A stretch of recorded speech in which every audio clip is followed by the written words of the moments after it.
Ladies and gentlemen, welcome back. It's now 6:26 on the regular board meeting of February 25th. I apologize for the delay. We have some issues to attend, so I apologize for being late. We were on item D, closed session items. We're just coming back from closed session.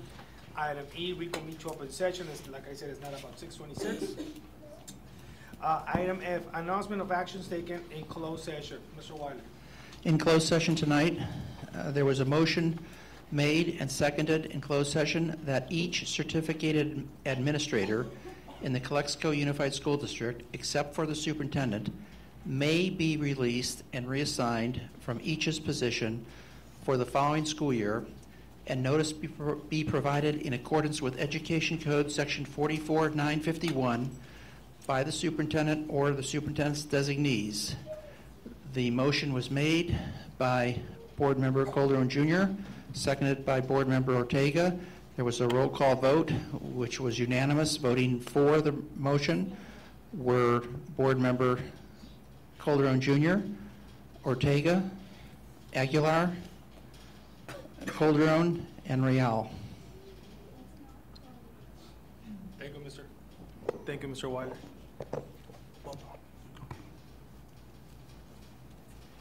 Okay, that was item F, announcement of actions taken in closed session. Item G, comments from the public. The board will take any and all comments from the public related to an item on the agenda or any other item of district business that is not on the agenda. And I have three persons that would like to address the public or address us in the public session. The number one is Sergio Licona.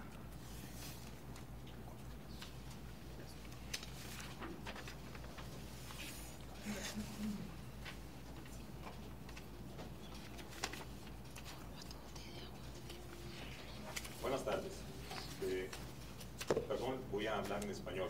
Sí, no hay problema. Buenas tardes, superintendente, administradores, miembros de la mesa directiva y público en general. Mi nombre es Sergio Licona. Soy un padre de familia. Mis hijos están en Kennedy Gardens, en sexto año. Y estoy aquí para hacer una recomendación por las actividades académicas de apoyo que se le brindan a los alumnos.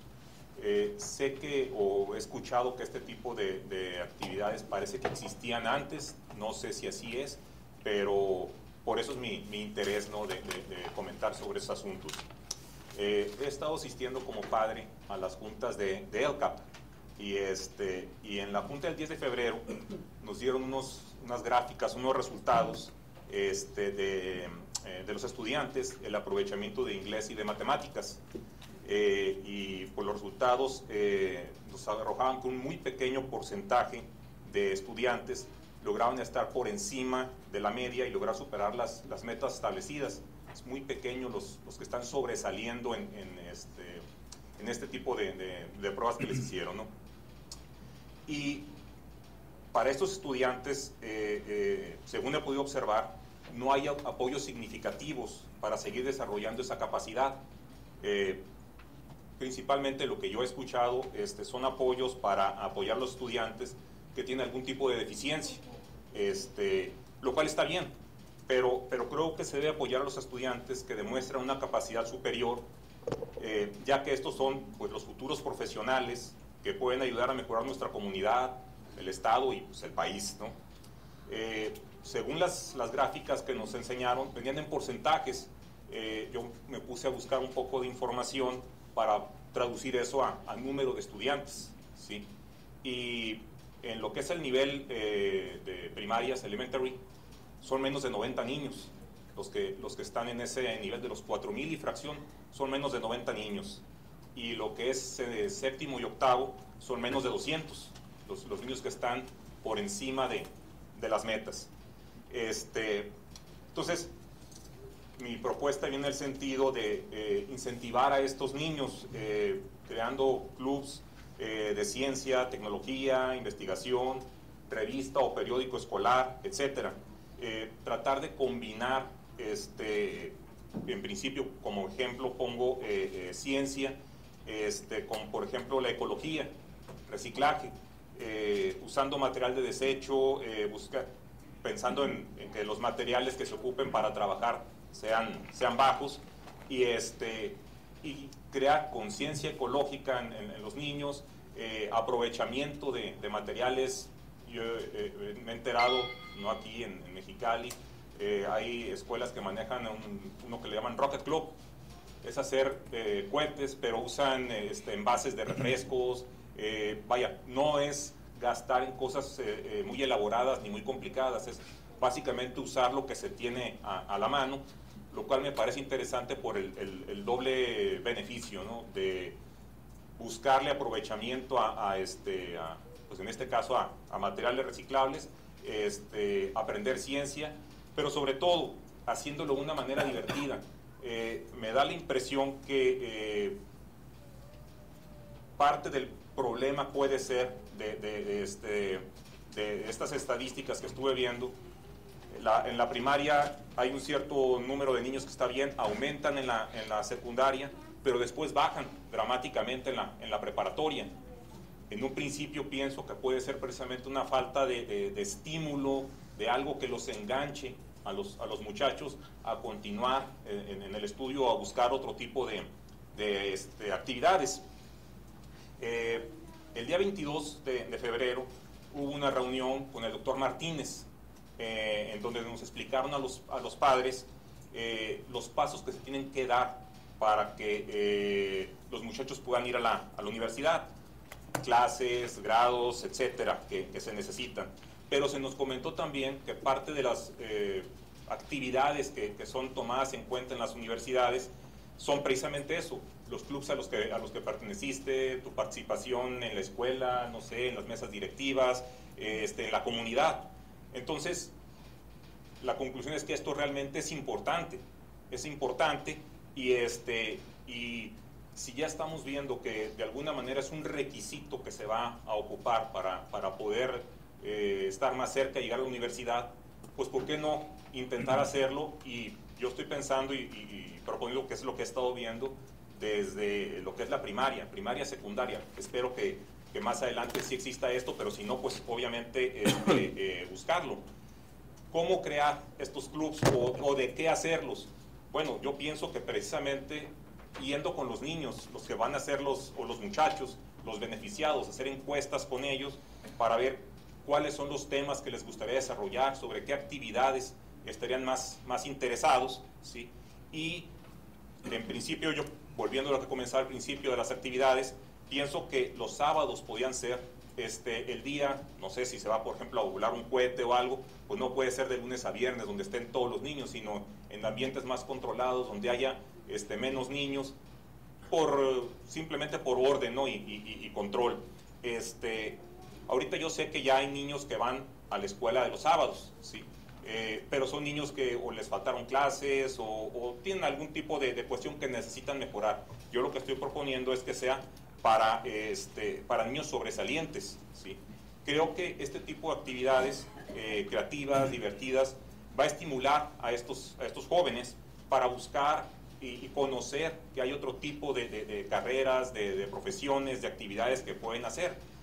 Y los niños que no lograran acceder a este tipo de clubs, ¿sí? Porque no tienen el nivel, no han demostrado el nivel, pues pienso que precisamente sería muy bueno, se volvería un reto para ellos si los otros niños les cuentan lo divertido, lo interesante que es la actividad que hicieron esos sábados. Los va a impulsar a estos niños pues a buscar, no sé si a todos, pero lo que es jugar y hacer cosas divertidas. Pues a nosotros adultos nos gustan, pues a los niños más. Yo pienso que eso los puede jalar y a final de cuentas es lo que queremos nosotros como padres y pues los maestros y en general las comunidades. Ayer en otra junta de ELCAP nos enseñaron los avances en el uso de la tecnología que se están aplicando en el distrito, con el suministro de equipos que le están dando los estudiantes y maestros. Bueno, podemos usar esa tecnología precisamente para hacer clubs online, ver si existen ya en el resto del país apoyos, ya sea por parte de gobierno, organizaciones privadas, que estén interesadas en hacer este tipo de desarrollos y a lo mejor practicar online o tener la teoría online durante la semana y ya después llegar el sábado a concluir estas cuestiones, ¿no? Ayer en esta reunión me llamó mucho la atención que obviamente éramos padres los que estábamos ahí, algunos tal vez no con tanta facilidad ni acceso a estas tecnologías, pero hubo una participación muy activa, la gente se sintió motivada. Una de las cosas que yo he visto en esas reuniones es que de pronto no hay participación de los padres. Ayer hubo mucha participación. Pienso que aprovechar todo esto con actividades que puedan hacer que los niños estén más interesados, van inclusive a jalar también a los padres, a querer participar, a querer ver por qué están haciendo sus hijos, y todo esto pues creo que a final de cuentas puede ser un bien para toda la comunidad. Muchas gracias. Muchas gracias. Okay, item 1, public comments. Item 2 is Sonia Redona. Can I speak on when the item comes, or I will speak now? It's your choice.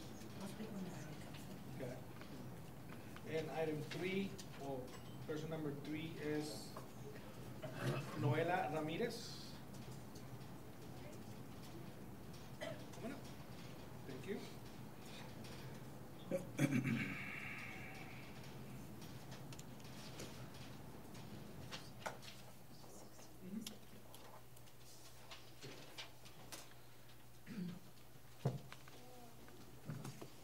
May I pass out a copy to each A copy of what? of the statement that I would like to present? If you have enough copies for the public, yes. Because if you give us something that has to be also available for the public, so, okay.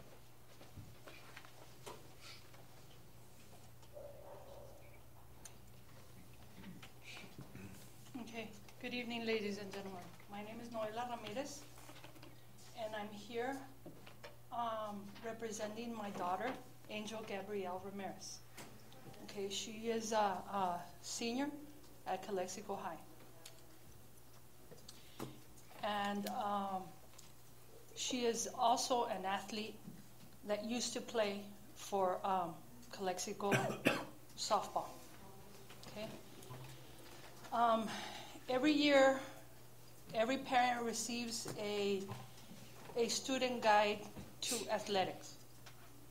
I'm sorry, the Calexico High School Athletic Code. Okay.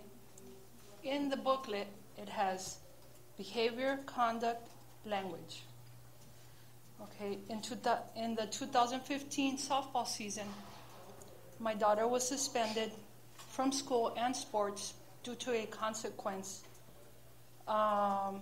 she received for causing a laceration on another player. Okay, I spoke to administrators and I requested a thorough investigation.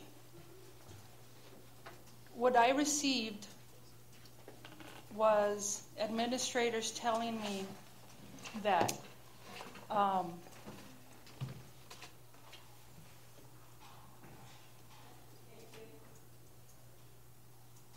that the other student had no grudge against my daughter and that she was comfortable in being around her, and basically that was it. What I was actually looking for was what had caused the altercation. And all they could say was, well, she threw a pebble at her. Okay. I made follow-up calls, nothing. At this point in time, I scheduled an appointment with Mr. Pesqueira.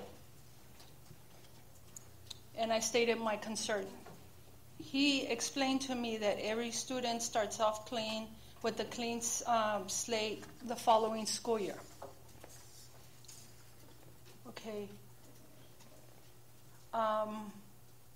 Now that it is the 2016 softball season, tryouts were held on February the 20th.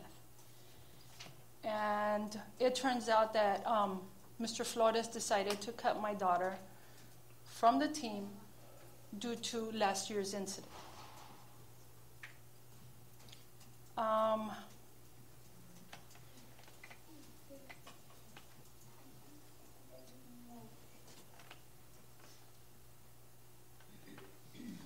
Okay, during during the 2015 season, Mr. Flores removed from varsity level to JV level 2 players. And the reason that he gave to his personnel was bad conduct. If you go to the athletic code and you start reading behavior, conduct, language, okay, it'll give you full detail on what is acceptable and not acceptable. My daughter received consequences. She did not start off with a clean slate this year, and she was cut for the team. Now, I'm here asking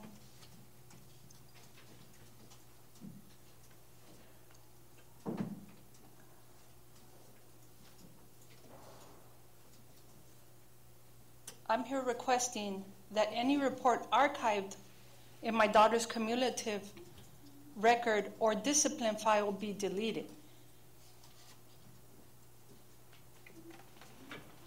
Also, I am requesting that since my daughter started a new year, she should not be persecuted for an incident that happened last year. She's being singled out for an action that was totally self-defense. Now, if consequences was applied to both students, I would deem it as being fair, even though I still believe administration did not handle this investigation properly.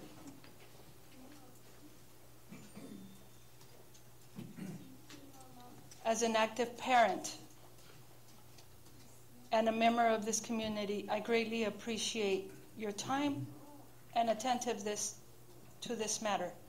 Immediate action is greatly appreciated. Thank you.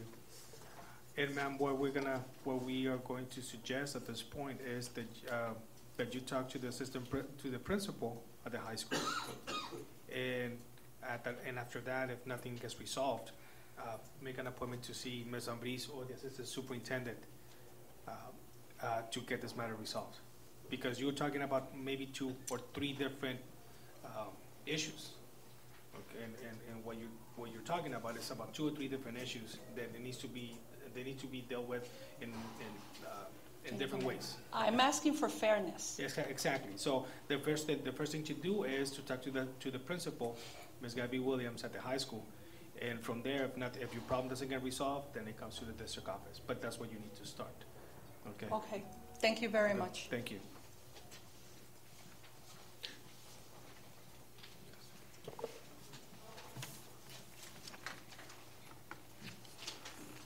So that was item G, comments from the public. No more comments from the public? Going once, going twice. Okay, we move to item H, presentations. Item H1 is student representative. Maria.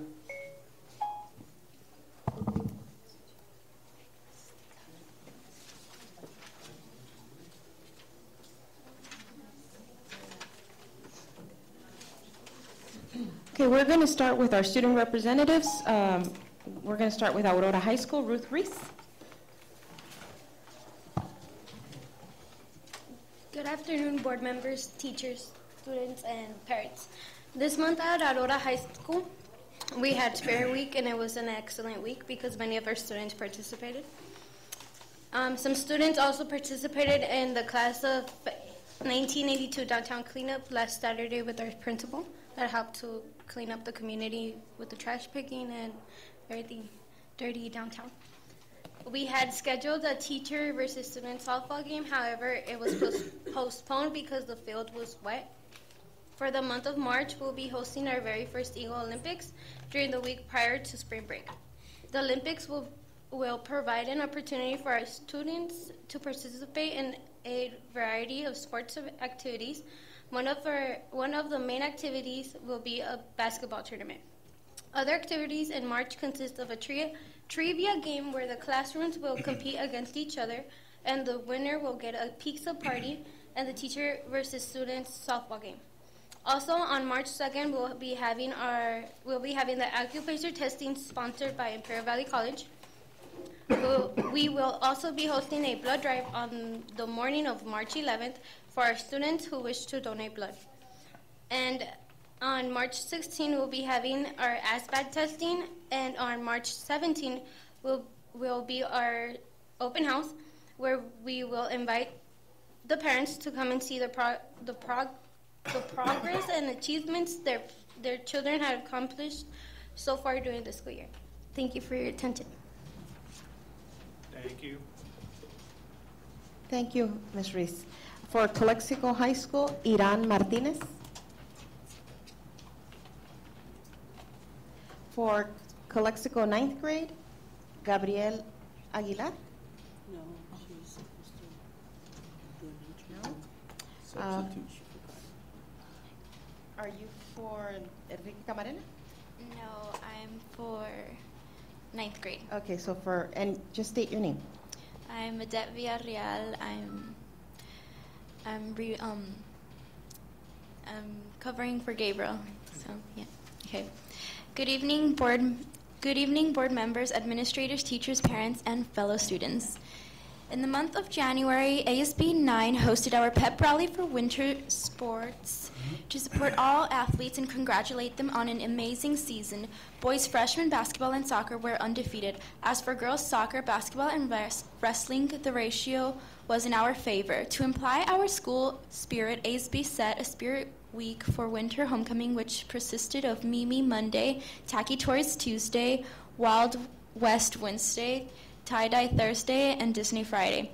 Also, the freshman class competed in our annual winter homecoming video skit and placed first for the first time in history. Our freshman girls in wrestling advanced to CIFs in San Diego, which consisted of Elizabeth Chavez, Veronica Hernandez, and Chantal Ponce. Calexico 9th grade campus are very proud of their hard work and determination. Starting February 29th, students are encouraged to raise money through coins to aid children battling against leukemia. The movement is known as Pasta for Pennies. ASB will collect all profits through boxes given to teachers and send every penny to the foundation. Lastly, spring sports will begin soon. Thank you for your time and consideration. Have a great evening. Thank you. And I just wanted to reflect in our minutes that Ms. Aguilar needed to step out at 6:49. Yes. And she should be gone for about 10 minutes. Our next student would be Julissa Ceseña for Enrique Camarena.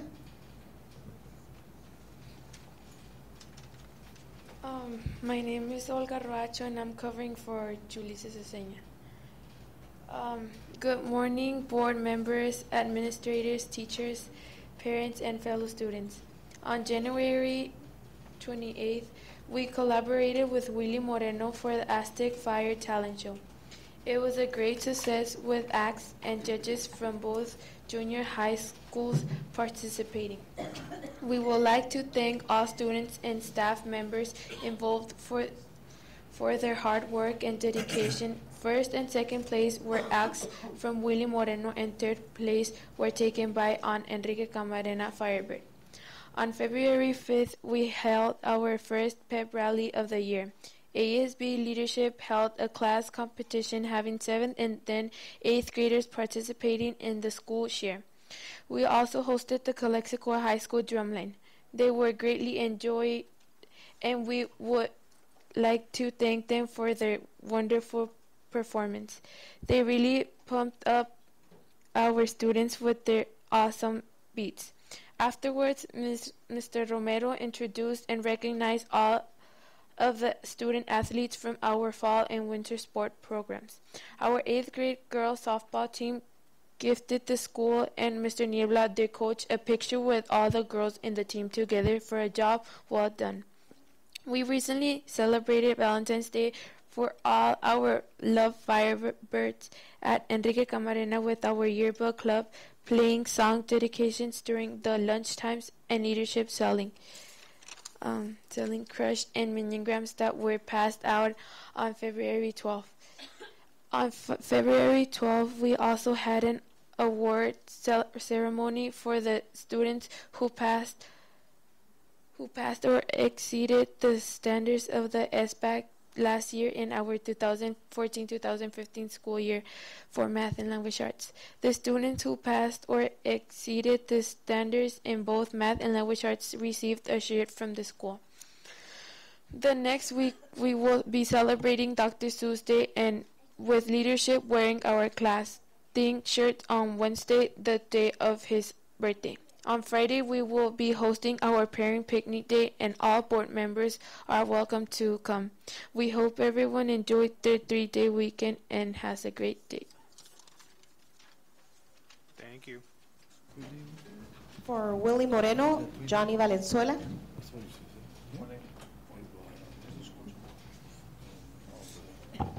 Just the mic. I'm way too short. I'm sorry. Okay. Good evening, fellow peers. In February, ASB was selling Valentine grams for students. ASB was surprised with the amount of grams sold at Willie Moreno Junior High School. We sold these grams from February 1st through February 11th. ASB also sold Valentine tickets for the dance. The Valentine Sweetheart Dance was a huge success. We had an ongoing recycling program, and it was a huge success as well. On February 12th, we had a noon activity and a parent luncheon.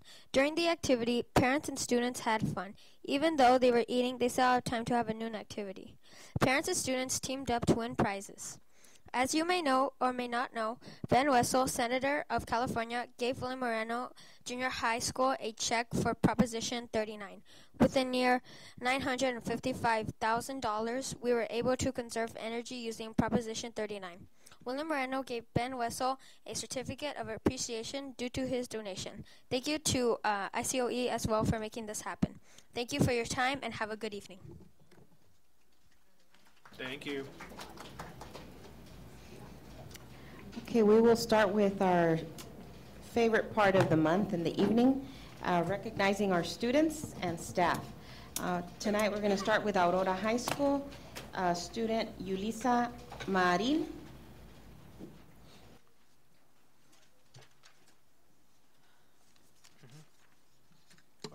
Is Yulisa here? Is Julissa here? No, she's not here. Go ahead and read Okay, it go ahead and read them. Julissa describes herself as a caring, outgoing, and friendly person. Someone who motivates Julissa is her mother because she gets to see her work hard and dedicates her time to help her. Julissa's plan after high school is attending Imperial Valley College to study and become a physician's assistant and transfer to SDSU and finish her studies. Her dream job is to be a successful physician assistant. Julissa's advice to her fellow classmates is not to be distracted by their friends because they will make you fall behind and get bad grades. Thank you. And our next student from Aurora High School, Guillermo Wong. Guillermo, you here? No. Guillermo Wong. No. Read it anyways. Guillermo would describes himself as a hardworking student. Someone who motivates him is his parents because he admires them. Guillermo's plan after high school is to attend college and graduate. His dream job is to become a border patrol officer. One advice Guillermo would like to give his fellow classmates is to work hard in order to become a good student and receive a certificate of Student of the Month like he has.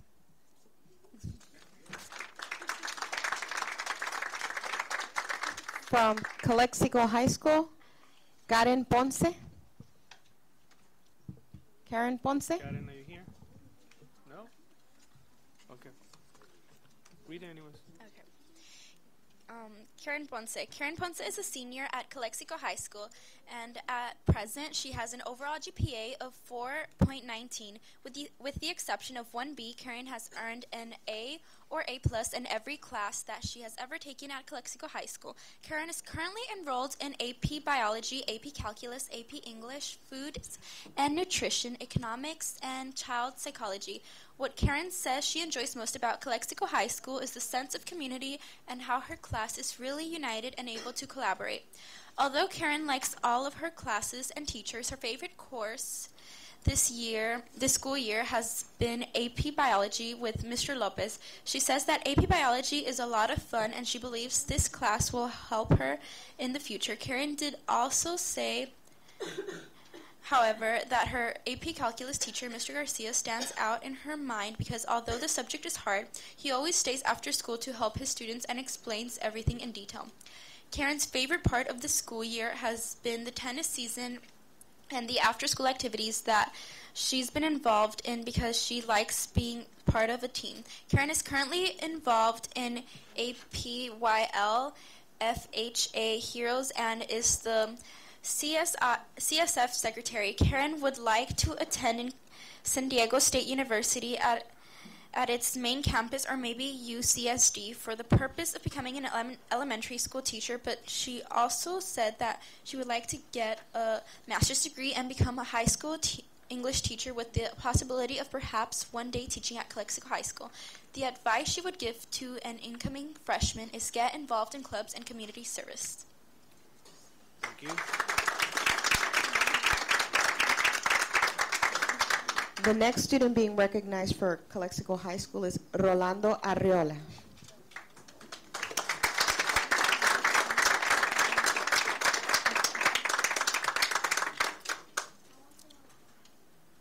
Over here.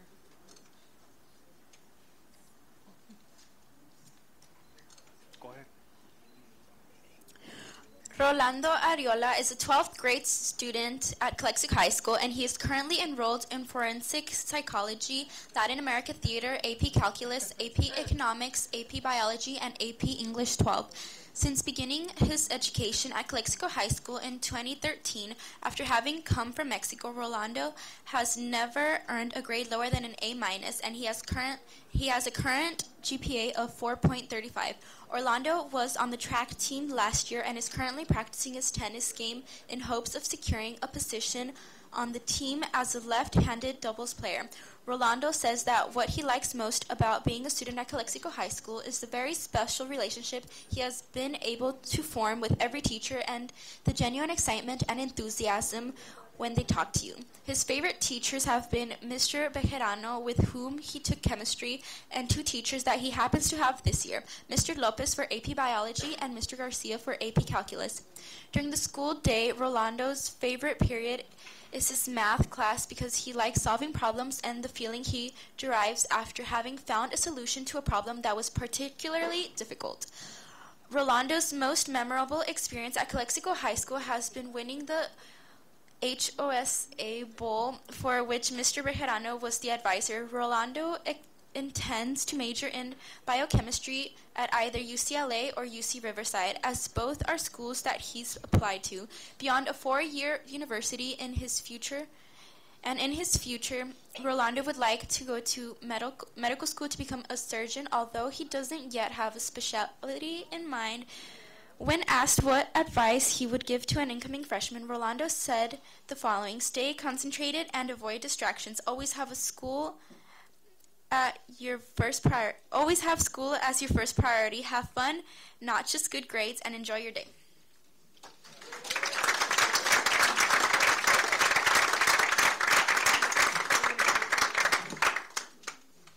You know, parents are encouraged to come up with their students to take a picture. So if your parents are here, we could take a group picture. Well, the parent and student with the board member.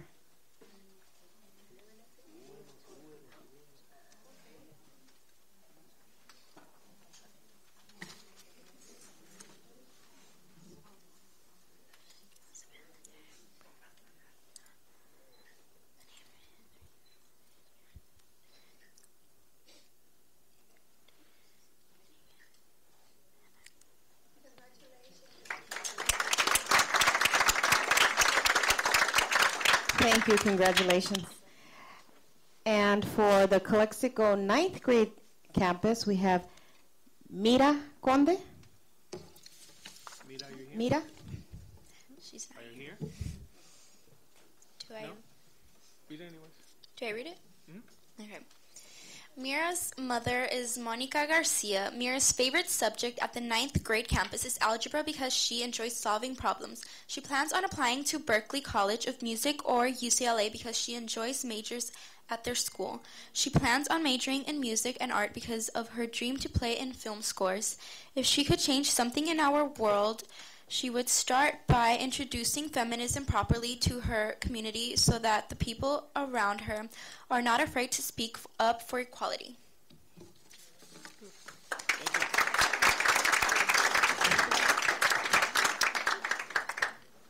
And for the next 9th grade student, Juan Manuel Moreno Jr., a.k.a. Sonny.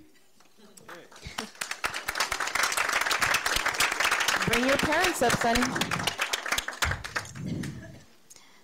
Come on, Mom. Sonny's parents are John M. Moreno and Elizabeth Briviesca. Sonny's favorite subject is English 9 honors because he believes learning in that class is fun. He plans on attending UCLA because he wants to be successful and advance in his education. Sonny wants a bachelor's degree in physical education because he likes learning something that he's good at. He likes teaching something that he's good at and teaching young kids the way it should be played. If Sonny could change something in our world, he would end world hunger by providing food for all families who can't afford supplies.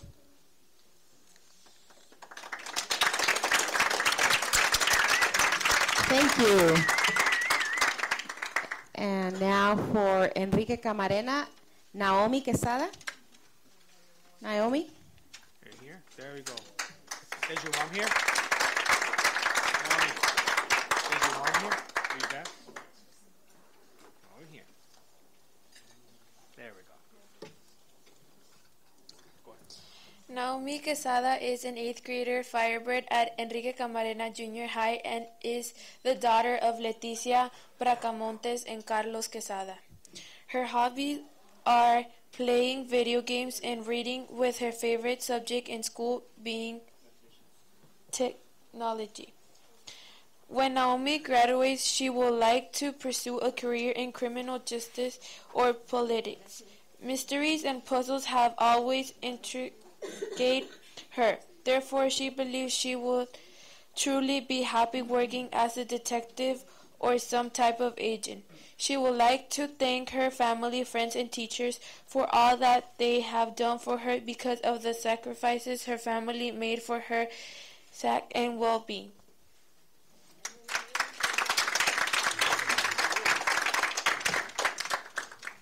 Okay, and also for Enrique Camarena, Javier Guerrero. Oh, thank you.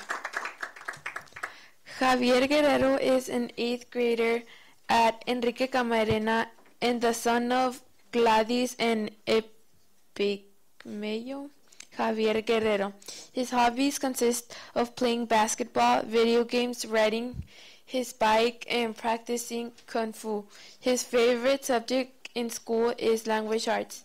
When he graduates, Javier would like to become an engineer in construction because it is a very interesting job.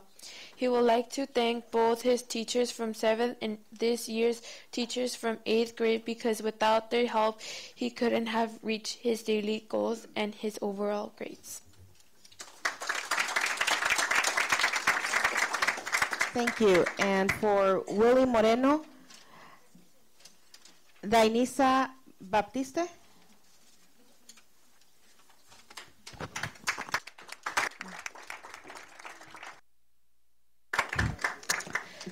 Our 7th grade district student of the month is Dainisa Baptist. Dainisa is the daughter of Cynthia Madrid and Dan Dan Baptist, and she is an only child.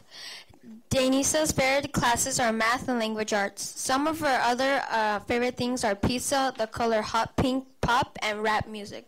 She looks up to singer Shawn Mendes and basketball player Kobe Bryant, and you can frequently catch her, Dainisa, rocking a purple and yellow Lakers sweater around campus. In the future, Dainisa sees herself driving a Dodge Charger and visiting Paris or Hawaii. But before then, she wishes to earn good grades every year so she can attend the college of her choice and get a great job. We know you can do it, Denisa.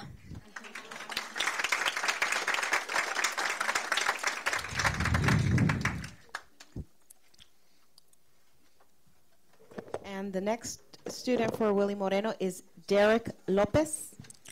Willie Moreno's District Student of the Month is 8th grader Derek Lopez. Derek is the only son of Cynthia and Geraldo Lopez. He has an older sister, Natalie, and a younger sister, Asanet. Derek's favorite class is language arts, and he likes to eat pizza, and his favorite color is blue.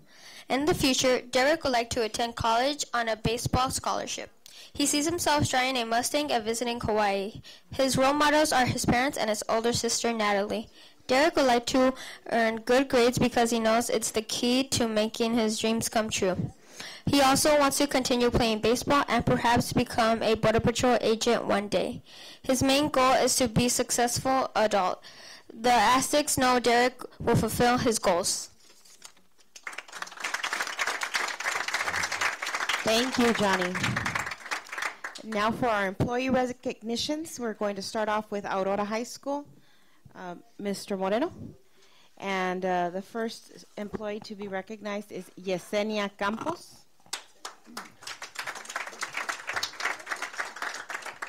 Thank you very much, everyone. Yesenia actually is a teacher at our adult school, and she teaches ESL, and she's been there quite a number of years.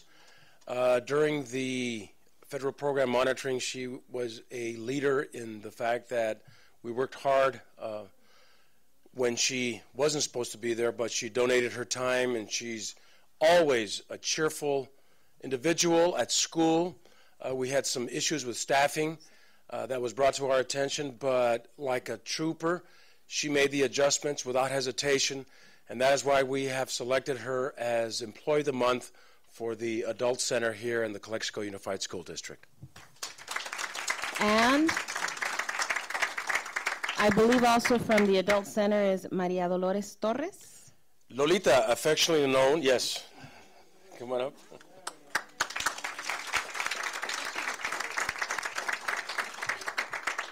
Lolita Torres has been at the Adult Center for quite a number of years, and I want to say anywhere close to 20 years, when it was under the direction of Mr. Simon Lopez, and even prior to that. I haven't talked to her in a whole week, because sometimes I don't like interrupting her.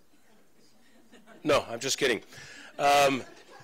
She is the heart and soul of our school there at the Adult Center, always treating people like they were customers at Nordstrom's, and very cordial, very just thorough with the work that she does. And she was a secret that we had no findings in our federal program monitoring. And so, aside from giving her a raise, we'd like to congratulate her for the Employee of the Month.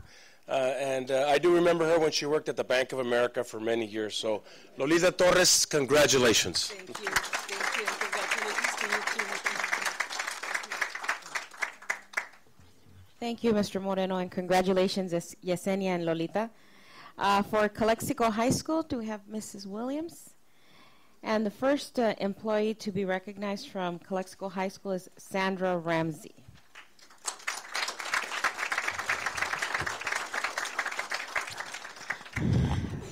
Ms. Ramsey, on behalf of Calexico High School, it is with great pride and respect that I congratulate you. Sorry, let me turn this off. I'm on the stream. Ms. Ramsey, on today's very well-deserved recognition, your loyalty and dedication to Calexico High School has not gone unnoticed and is highly appreciated. The success of the many programs that you directly support is dependent on your devotion, your attention to detail, and your commitment. And I've known Ms. Ramsey for just a couple of months. However, I feel like I've known her forever. We speak the same language, I feel and I think, or maybe she reads my mind, and I like that in terms of what we're going forward. I trust her efficiency and her professionalism 100%. She is a valuable member of our Bulldog team irreplaceable, very special. On my book, she is the best of the best. I'm grateful for the support that she has provided me, more important for the support that she provides our students. Her heart is definitely in the right place. She does great things for kids. On a personal side, she is kind, she is caring to all of our students and staff. She is so cheery and great to see every morning. I think maybe she does a Starbucks run or something because she comes so excited every morning. She loves coming to work. She's well respected by everyone, and the whole community knows her and loves working with her. She is a true bulldog. Every time I see her walking around and I think of her, I think bulldog pride, honor, and excellence. That's what she is. So thank you for all that you do. Please accept this well-deserved recognition on behalf of all the bulldog team. Thank you.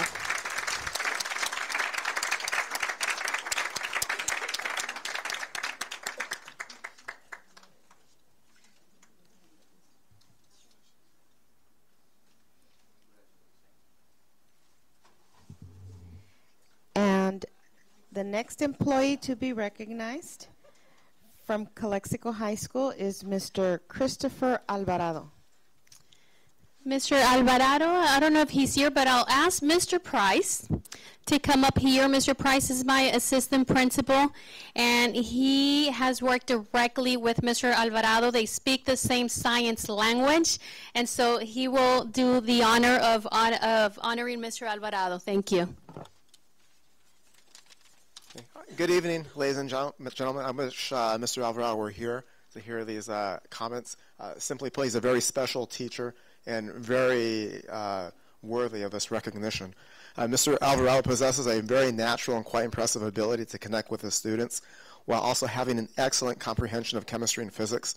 His concern for his students' health, safety, and well-being is always demonstrably obvious, and his desire for them to understand and appreciate the subject matter that he teaches is always observable. In addition, his caring disposition and fluid ability to explain what many might consider to be a difficult and challenging subject matter to comprehend in a very matter-of-fact and understandable manner has elicited a great deal of respect towards him from his students. The subject that Mr. Alvarado teaches, science, has also great societal value and long-term learning implications for both the students who intend to one day study science at an advanced level at a four-year university and beyond, and for those students who simply want to have a better understanding of the physical world around them. Mr. Alvarado consistently succeeds in achieving a high degree of captivation from his students through subtle touches of humor and by using research-proven learning strategies. As a result of his academic abilities, the dedication he has shown towards the students, and his ability to effectively connect with them through his use of varied and well-prepared instructional approaches, as well as his involvement in MESA and his willingness to always be a team player, Mr. Alvarado is not only an outstanding teacher that any student would benefit from having, but he is a valuable asset to Calexico High School. Go Bulldogs.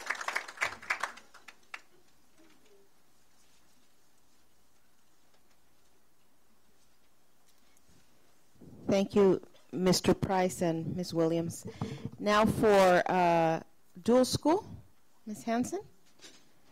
And the first employee to be recognized is Maria Escalante. Ms. Leonor.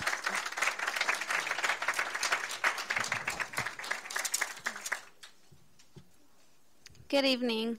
I know we had some people outside that were wanting to be here for her as well.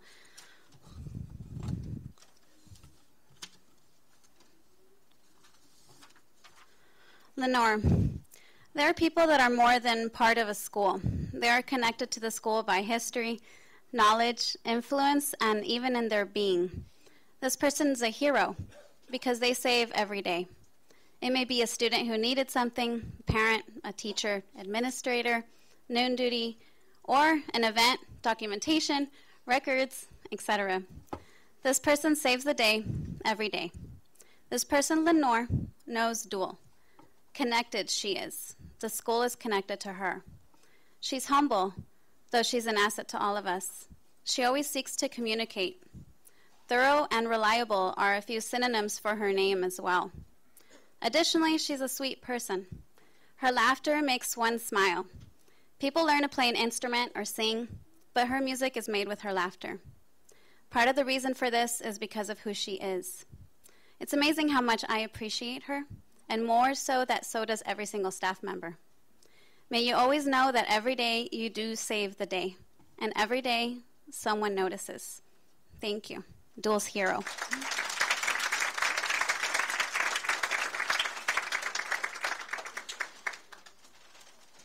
And this is from the staff.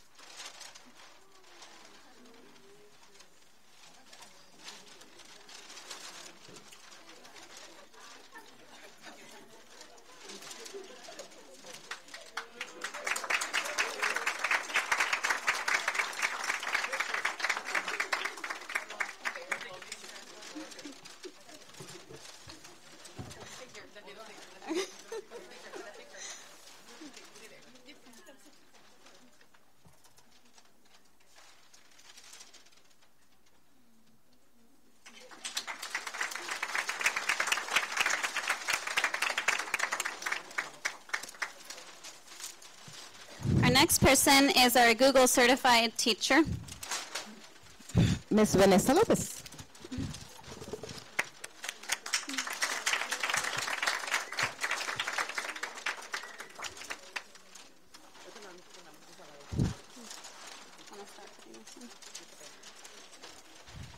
Vanessa Lopez.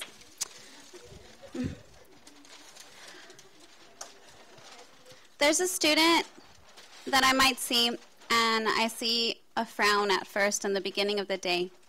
He says he doesn't like school, perhaps. He doesn't like talking about his grades. He's completing work in class, but he doesn't want to, and he has an office referral that morning. That afternoon, you walk into Mrs. Lopez's class. You see all the students who needed extra support in their class. She has a group of 10 in front of her, and you see the students all smiling. They are answering her questions in complete sentences, smiling. You see that same student from the morning. He ends up even kissing his brain, something she has students do. She compliments him. He answers more questions and competes to be the one to answer. He laughs. Vanessa has worked in different settings and in different positions in which she has had the opportunity to be trained in academics with socialization as well. Though she's an RSP teacher, she has the knowledge that it's not only students who qualify for services who have special needs. Some may need intensive scaffolding. Some need to feel appreciated, valued, given that genuine look that he or she knows that her purpose is not to follow a lesson plan, but to help him or her succeed because she cares. What a blessing it is to have her at Dual, to vouch for what is right, all with the best interest of the school, the students in mind. Thank you, Vanessa, for caring, and thank you for showing it so well with the smiles you create as a result. Congratulations.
Thank you, Ms. Hansen.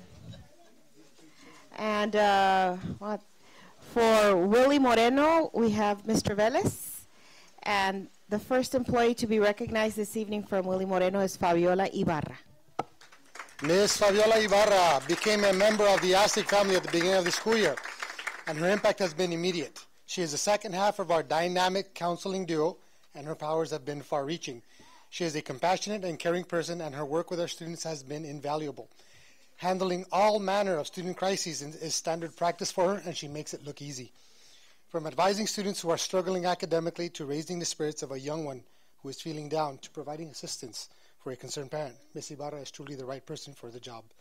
Ms. Ibarra, on behalf of the students and staff at William Moreno Junior High School, we thank you for your passion for student well-being, for your commitment to student achievement, and for your willingness to share your knowledge and employing your counseling superpowers for the greater good of our students. You are a valued member of our Aztecs family. Congratulations on your recognition.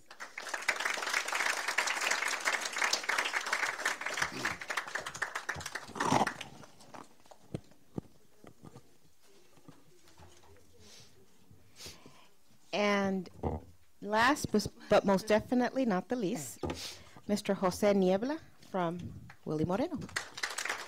Mr. Niebla has been, is one of our longer tenured Aztec family members. He's been there for many, many years. He is typically the first person our visitors see upon entering Moreno, and he greets them all with a smile. Mr. Niebla is a compassionate, knowledgeable, and insanely hard worker. As our chief of security, his knowledge and expertise provide a sense of security that our students and staff have come to depend on and admire. He is one of the most respected individuals at Moreno, one who our students and staff often seek out for assistance. Mr. Niebla, on behalf of the students, staff, and parents at William Moreno Junior High School, we thank you for your passion for student well-being, for your commitment to the safety and security of our students, staff, and the campus, for your willingness to share your knowledge with your peers, and for just being a really, really good guy. You are a very valued member of our Aztec family, and we congratulate you on this recognition. Ditto, ditto, ditto.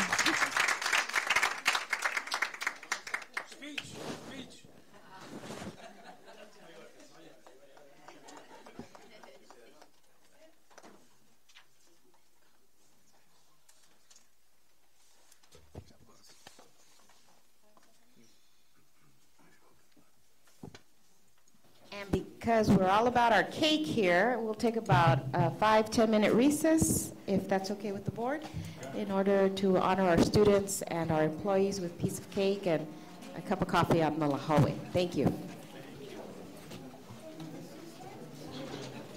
7:41 on our February 25th regular board meeting.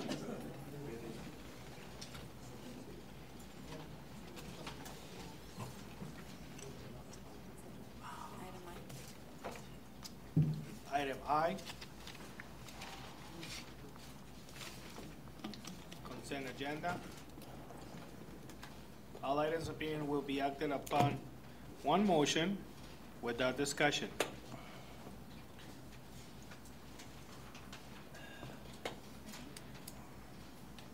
Is there an item I? Is there a motion to approve the consent agenda, or does anybody want to pull something from the consent agenda? You know what? I'd like to pull which discuss one? Item I. Which one? 1. Item I-1? Yeah. Approval of minutes of the regular board meeting on February 11, 2016? Yeah. Okay. And the only minute that I have a comment or a question on the minutes regarding the bleachers to the high school. In the minute it says to take them down as soon as possible, and I'd like to see what is as soon as possible. Is there a date or? And actually, I had a question about that too, because for the information that we were given on a previous board meeting regarding the fire chief's visit to Calexico High School and the inspection of the bleachers. As a board, at the last board meeting, we had said, Norma, Ms. Real and myself, we had said to take them down immediately. However, I would like to find out, just like you, Mr. Calderon Jr., why is it that, or at what stage are we on taking those bleachers down? Well, I know it's a process, but we need to take them down immediately. That is a safety issue, and God forbid that we have one of our students get hurt. Where are we on the process at this point then? Maria? Okay, I'm going to ask Mr. Nielsen to share with you. I asked him to follow up on this matter, but as he had explained at the last board meeting, obviously there is a process that we have to go through.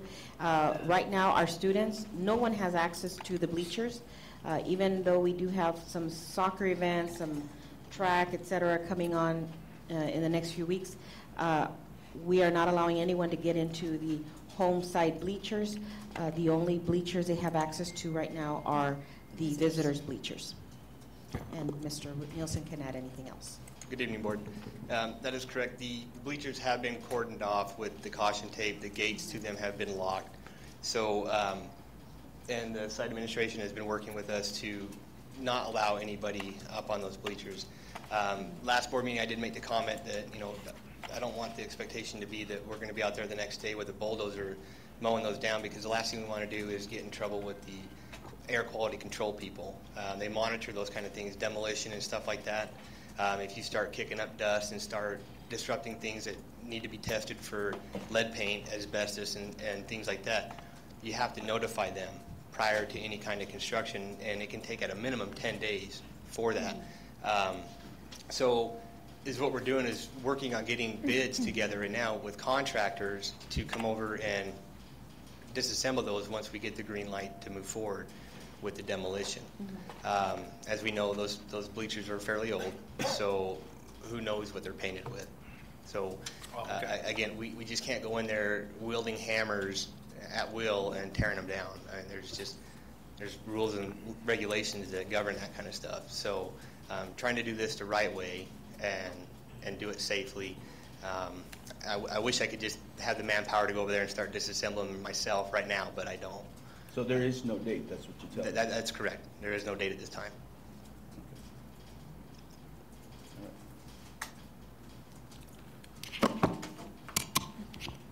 Point of order. Go ahead. Point of order, Mr. President. I think you need to complete your action. If there's going to be items to be pulled, they need to be pulled, and then. He was making a comment. So right. At this point, again, is there, Mr. Calderon Jr., do you still want to pull A1? No, I don't. You don't want to pull A1 anymore? Okay. So then at this point, is there a motion to approve a consent agenda item I? Is there a motion to approve? Motion. There's a motion by Mr. Calderon Jr. Is there a second? Second. There's a second by Mr. Ortega. If no further questions or comments, all those in favor, please signify by saying aye. Aye. No. Motion passes 4-1. Voting in favor are Ms. Real, Mr. Calderon Jr., Mr. Ortega, myself, Mr. Calderon. Voting against is Ms. Norma Aguilar. Motion passes 4-1. Item J, informational items. Information items, item J1, Superintendent's Report. Yes, trustees, just wanted to bring you up to date on what's happening in the last couple of weeks. Last Friday, we had Senator Ben Wessel visiting our community, and in particular, he came to Willie Moreno to present our junior high school with a large Prop 39 check, and as part of the additional funding that Calexico has received, or was a little over $2.1 million district-wide, Willie Moreno is entitled to about almost $1 million of it, and Calexico High School about $500,000, and the rest to be spread amongst our district. And of course, as you know, Prop 39 is for energy efficiency and in reinvesting our savings into our students. And Senator Ben Wessel did a wonderful job in addressing and engaging our 7th and 8th grade students at Willie Moreno, mostly social studies classes. And the kids had some very great, interesting questions, right, Mr. Velez? And it was very exciting. A very wide range of questions relating to Prop 39 and some relating to our regular electoral process that is our country is going under, and he fielded those questions very well. I just got back from attending the CASH conference in Sacramento with Mr. Nielsen and Mr. De La Rosa and Ms. Randall. she's still up there attending an additional Title I meeting. And it was just, again, Cash Conference relied heavily on Prop 39 this year. And one of the things that we were reminded at the Cash Conference is that there was a belief that there would be no bond on the November ballot, no statewide bond on the November ballot, but apparently there will be a bond measure on the November ballot. And so just a reminder to all school districts that if they are going to get in line for any state funding that comes out of these bonds, we would have to have a matching bond as well. So it's something for us as a district to think about and consider as we go forward, and we would have to move on that rather quickly if that's the route we took. We've had at least 2 LCAP meetings since we last met. We had the LCAP meeting number 2 at Dual School, and then last night's meeting, unfortunately, I was not able to catch all of it. I caught a lot of traffic out of San Diego, but I was sent some pictures, and I got there about 7:30, and even at the time that I arrived, there was still a significant amount of parents in the room, and they were all very, very actively engaged. I teased Mr. Padilla and Mr. Perez because they said, oh, we had 100% engagement. I said, no, it was more like 98. But no, there was just about every parent was very engaged in the room, and it was just very exciting to see them interacting with the technology and with the staff present.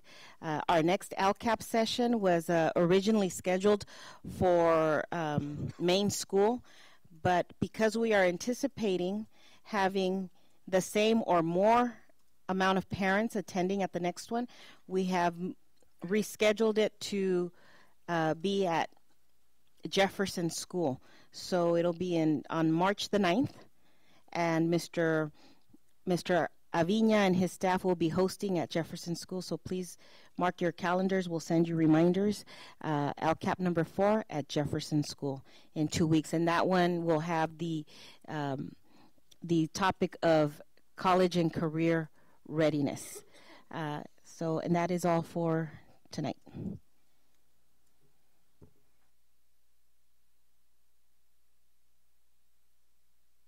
That was item J1, Superintendent's Report. Item J2, Association Comments. We're going to have CSEA go first.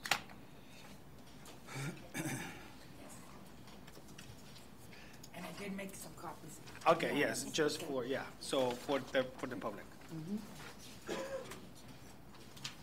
What? Yes, we did.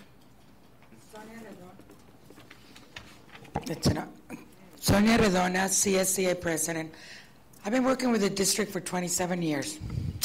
And I handed out, this is ASP Security that monitors the schools grounds. And from January 2015 all the way to January 2016, we have paid $437,228.85. Okay? The security guards they're contracted out. It'd be cheaper if we get our own security from CSCA. Not only that, the security starts securing Monday through Thursday at 7 o'clock until 4:30 in the morning. Our custodians, night custodians, don't leave at 10:30.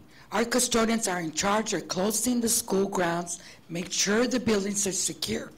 You're giving the security 3 hours while our custodians are cleaning.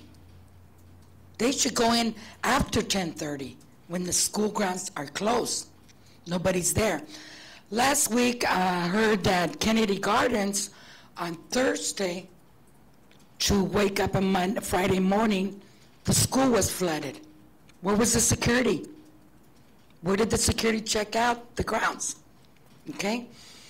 And it's a lot of money we're paying into the securities. Back maybe 15 years, as you recall, Norma, we had security guards, the school district. We had 3 or 4 security guards. And for this amount, I think we can get our own security instead of contracting out. And in our contract, the school district has to come to CSCA if we approve contracting out.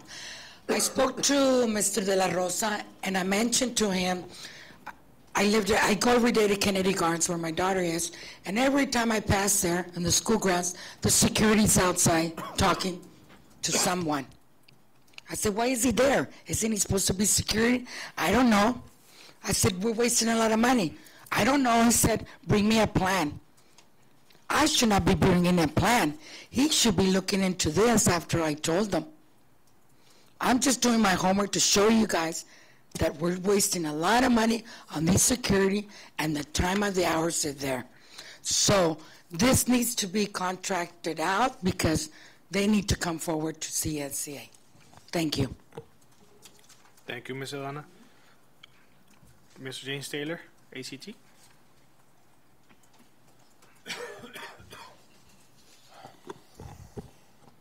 Good evening, ladies and gentlemen of the board, members of the district, teachers in the audience, CSEA members. I'm going to keep it short tonight. What I'd like to do is extend an invitation to the board members to attend the annual Read Across America event that ACT hosts every year at the Camarena Memorial Library. That'll be held on March 9th from 6 to 7:30 p.m. And on this night, a lot of our teachers, our great teachers in the district, give up some of their evening time to go help our students and young people from our community engage in some fun activities. And so you're all welcome to join us there, and I hope to see you there. And one last note, Ms. Ambriz brought up parent LCAP meetings, and at the same time we're having our teacher LCAP meetings in the district, and we finished with our main teacher stakeholder group LCAP meetings today, and they went very well. We had 3 meetings total, and we had a lot of great participation from our valuable teachers, and so I just wanted to inform you of that, and that's all for tonight. Thank you. Thank you, Mr. Taylor. That was the association comments. Item J2, item J3, insurance committee reports. Committee reports. Insurance committee. Maria, do we have a report on the insurance committee? Yes, Mr. Gonzalez will be able to share that.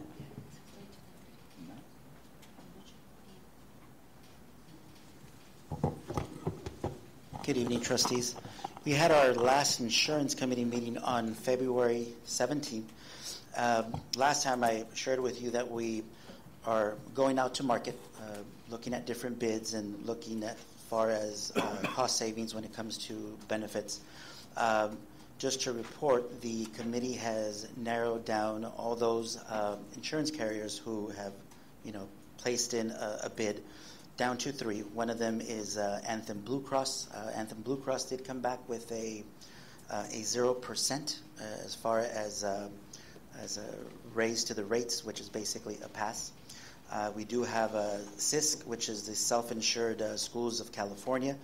And then number 3, California Schools, which is the VIBA, stands for the Voluntary Employees Beneficiary Association. So the committee will now go into a little bit more further detail as far as analyzing these 3 different plans to see which one has the best cost savings to the district. Also, on another note, we are looking at different options for improving our vision plan. And so as we narrow those down as well, we can bring that information to the board. Our next insurance committee meeting is scheduled for March the 15th. Thank you. Thank you, Mr. Gonzalez. Thank you, Mr. Gonzalez. Safety committee report. Mrs. Ramirez.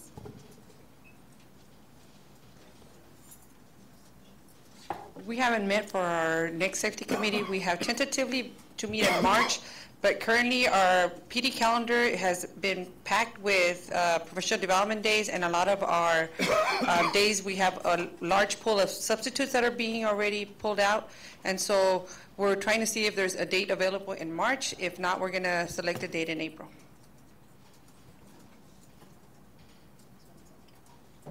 Is that it? Yeah. Okay, thank you. Thank you, Ms. Ramirez.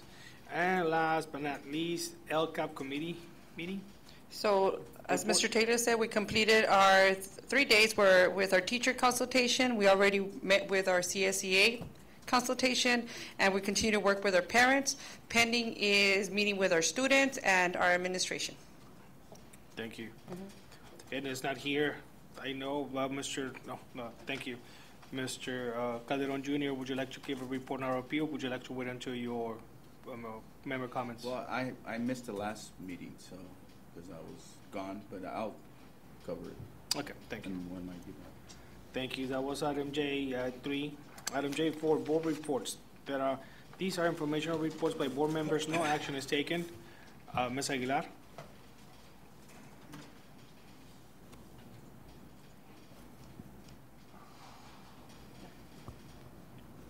Good evening. I want to thank Ms. Rodona for this this information. This is something I brought up, or actually inquired into, and these numbers kind of prove the point that I was trying to make earlier, in that I think it's to our benefit to have our own employees be our own security, because they know the campus, they know where the weaknesses might be, where they are familiar with the area. I thank you for this, Sonia. I also want to bring up something that relates towards training. We're one of the biggest districts in the Imperial Valley. So when we have massive groups or large groups of employees gone for training, that impacts operations in terms of that sometimes we might not get all the substitute that we need. That, in fact, that impacts. I'm not saying that I wouldn't want, that I don't support training for our employees. I'm just saying that maybe perhaps we should take a look at collaborating with other school districts and bringing the trainings to the Imperial Valley. It's not something that would be impossible. It doesn't necessarily have to be all the trainings, but I think we should be selective about which ones we were going to go all out for. It would lessen the impact on our classrooms. It would certainly decrease the expenses, I think. And I would like to also see us making a move to working together much more closer with ICOE. I did see on the agenda there's one for a training, and that's really great. And I think that their ICOE is going in a direction that is interested in bringing a lot of positive trainings to us. And I think we need to get that on their radar. And finally, I'm going to put on my San Diego State hat and share with you that San Diego State will be hosting an event called the Taste of Mystery. The tickets are $50, and these will go towards scholarships for students, both freshmen, transfers, and masters in social work, as well as nursing. So if you are interested, I will have tickets, and don't have the date with me, but I'll get that to you all in email. And that's all I have. Thank you. Thank you, Ms. Aguilar. Ms. Real. I just want to say good evening to everybody, and I also want to say congratulations to our girls and boys soccer team and basketball, because I did get that email that they made CIF San Diego, so I just want to congratulate them and the athletic team. Obviously, the athletic director and the coaches, this wouldn't be possible, but I just want to congratulate those students that made it to CIF. And that's pretty much it. Thank you, Ms. Real. Mr. Calderon, Jr. Good evening, everyone. First, I want to thank all of you for being here tonight. I also, like Ms. Real was saying, I'd like to congratulate the girls' soccer team, the girls' basketball team, the boys' soccer team, and also the basketball. I'd also like to congratulate the individuals that were recognized today, the students and the staff. I think that that's very important to let everyone know that we care. We care about what's going on out there, and to recognize your good performance out there. Also, I'd like to thank Ms. Hansen and her staff for donating bikes to the AR program. I think that is important. Some parent was talking about incentives for our kids. Well, I believe that is one good incentive, and I believe that at year end, we're going to see results in our reading levels for our kids. Again, thank you, and thank your staff, Ms. Hanson, for your gracious donations. I thought I would never find myself in this situation or even to say something, but there was an individual that sat besides me not too long ago. Her name was Letty Suno. And she actually would always talk about budgets, and the monies and so forth. And based on what I'm going to say today is that it's part of just looking at records and so forth. And based on some of the agenda items that we have not only today but in the past, and also the payable list, I believe that our district is spending too much and too fast. And why I say this is because we have two major projects going on in this district. We have a pool and we have a gym that's going under construction. The gym is still under construction, and we don't know what else is going to come up when they start tearing down that gym. And we have the bleachers now also. So I think we need to stop and think about what is our priorities here.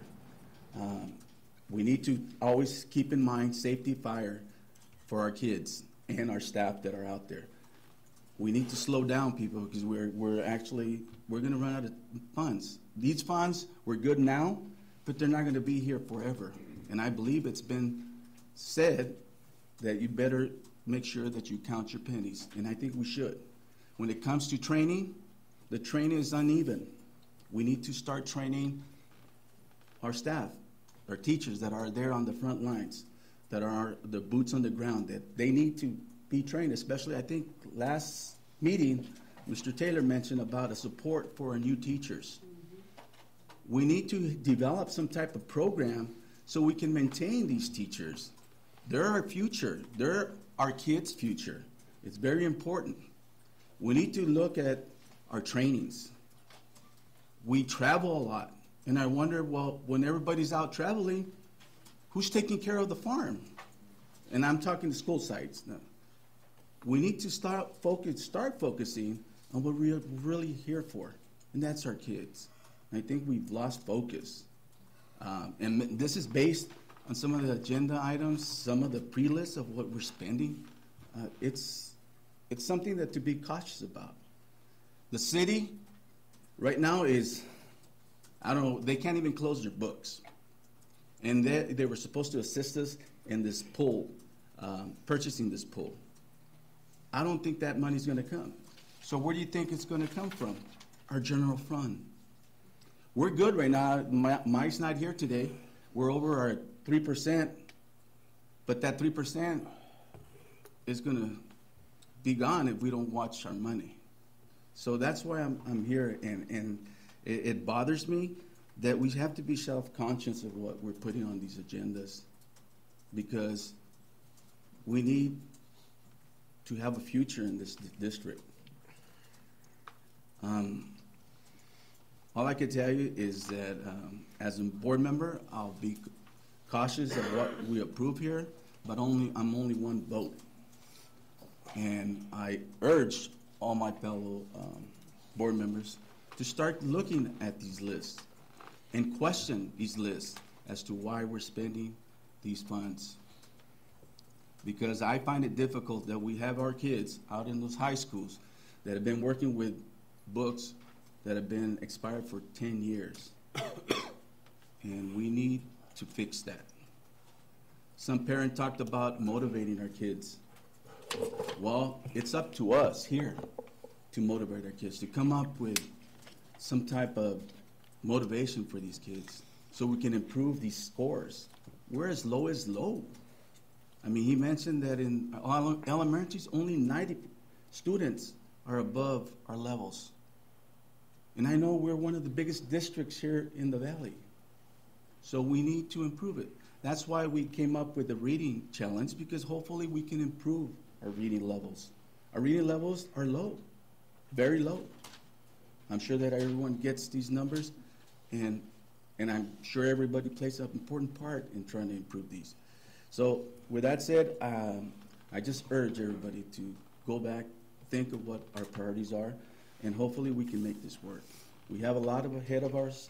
We have facilities that are falling apart, and we need to repair them.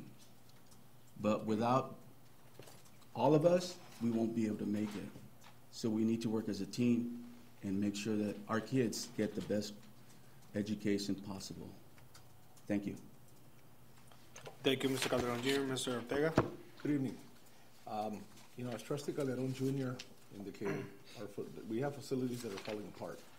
Ms. Ambriz mentioned that there will be a school bond on this coming election, and there needs to be a matching bond on behalf of the district. This discussion on the facilities started not too long ago. President Calderon arranged a field trip to look at Indio High School, which is a new facility. It's incredible. And, I believe it was to see how we could develop such a site for this district. We had the bond consultants come down and give presentations as to how we could reach such a facility. I believe we left it at, we'd have a special meeting to look at all the presentations, correct? No. Which we still have not had. And if we're gonna move in that direction, I mean, we're running out of time, given that the time to do it is in presidential elections, which is this November. So I'm glad Trustee Calderon Jr. mentioned everything he did, because to reach all those goals, you need facilities that are safe and in good shape. And unfortunately, that's not the case. So I'm hoping that we follow through on that and have a special meeting to look at that. Thank you. Thank you, Trustee Ortega. And good evening, ladies and gentlemen. Thank you for coming to our meeting. And like my fellow board members said, congratulations to all personnel and students that got awarded Teachers of the Month or Staff of the Month as well, very well deserved. Ms. Adona, thank you for this. As much as I want to be involved, sometimes I'm not gonna say the privilege, but I don't have time to be here 24 hours to look at these facts.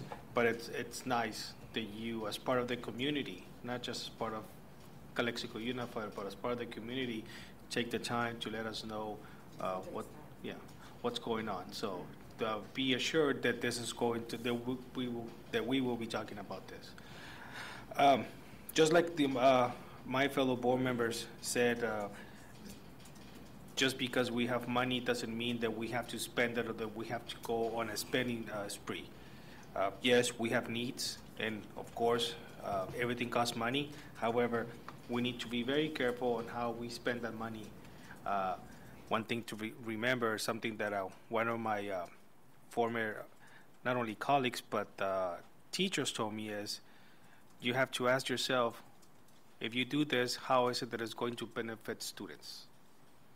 Every time we make a decision, we have to think about how is it that this is going to benefit students. If it weren't for our students, if our students wasn't a priority, we wouldn't be here. Okay, and we need to keep that in mind every time we come to these meetings and every time we make a decision. So just like my fellow board members, we need to make sure that we make the best decisions in how we spend our monies and how we allocate funds that we receive from the state and the government and the federal government. Just to piggyback on something that Mr. Calderon Jr. said, principals are in charge of their sites, and that is the main responsibility. Okay, Maria is not in charge of the sites. Ms. Ramirez is not in charge of the sites. Mr. Carlos Gonzalez is not in charge of their sites. The principals are in charge of the sites, and therefore they are responsible for those sites. It's not Maria. It's not a responsibility. It is those principals that need to be in charge of them. So please, principals, please be cognizant of the fact that although our only employee is Maria, we are responsible for all the schools in this district. And we will be asking questions about sites. Maybe not to you directly, but to Maria. but you need to be ready to answer any questions that pertain to your sites.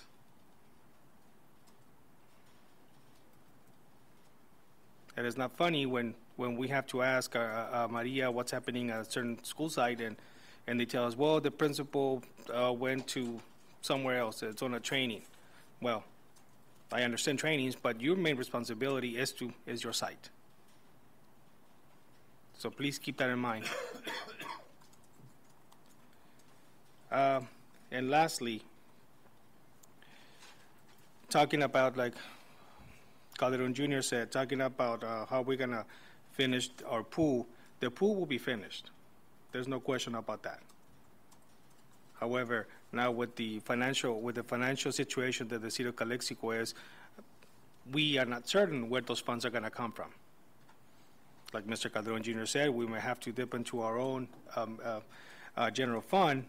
And as you guys know, aside from the 2.4 or 2.7 that Senator Wessel gave us, if we have to come up with the rest of the money, that's close to $4 million that we will have to get from our general fund. So, again, we have to be very careful how we spend our money. We have to be very careful how we allocate our funds for certain projects. So, like he says, let's be cognizant of what I said that we spend our money on, and set our priorities straight. That is all for my comments. Thank you. So that was item J4, board reports. Item K, action items. Consideration and action approval of the following items. Item K1, 2016 CSBA Delegate Assembly Election Nomination for Subregion 18-B. So I guess at this point, we as a board, we have to nominate somebody to be our delegate. I'm sorry? Oh, yes, exactly. There's someone noted here, Gloria Santillan from Brawley Elementary School District. So is there a motion to nominate this person? Motion. There's a motion by Ms. Aguilar. Is there a second? There's a second by Mr. Ortega. If no further questions or comments, all those in favor, please signify by saying aye. Aye. Motion passes 5-0. Voting in favor, Ms. Aguilar, Ms. Real, Mr. Calderon Jr., Mr. Ortega, myself, Mr. Calderon. Item K2, proposal from Spectrum Advertising for video campaign for school programs. This was an item that was brought up to our attention last board meeting. However, due to the fact that two board members were not here to see the video or to hear from from this company, we decided to postpone it.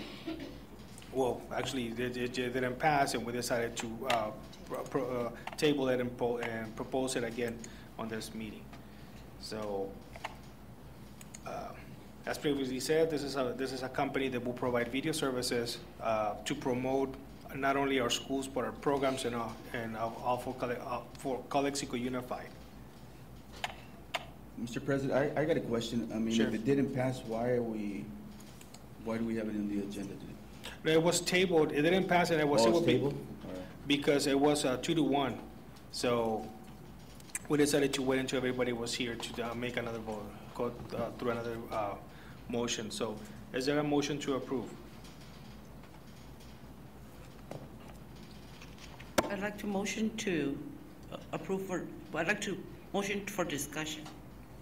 Well, there's Or motion to approve. motion to approve, and somebody seconds it for discussion. So, so would you like to motion? Yes. Okay, and I will second for discussion. Go ahead, Ms. Aguilar. Okay, I think there was some questions raised,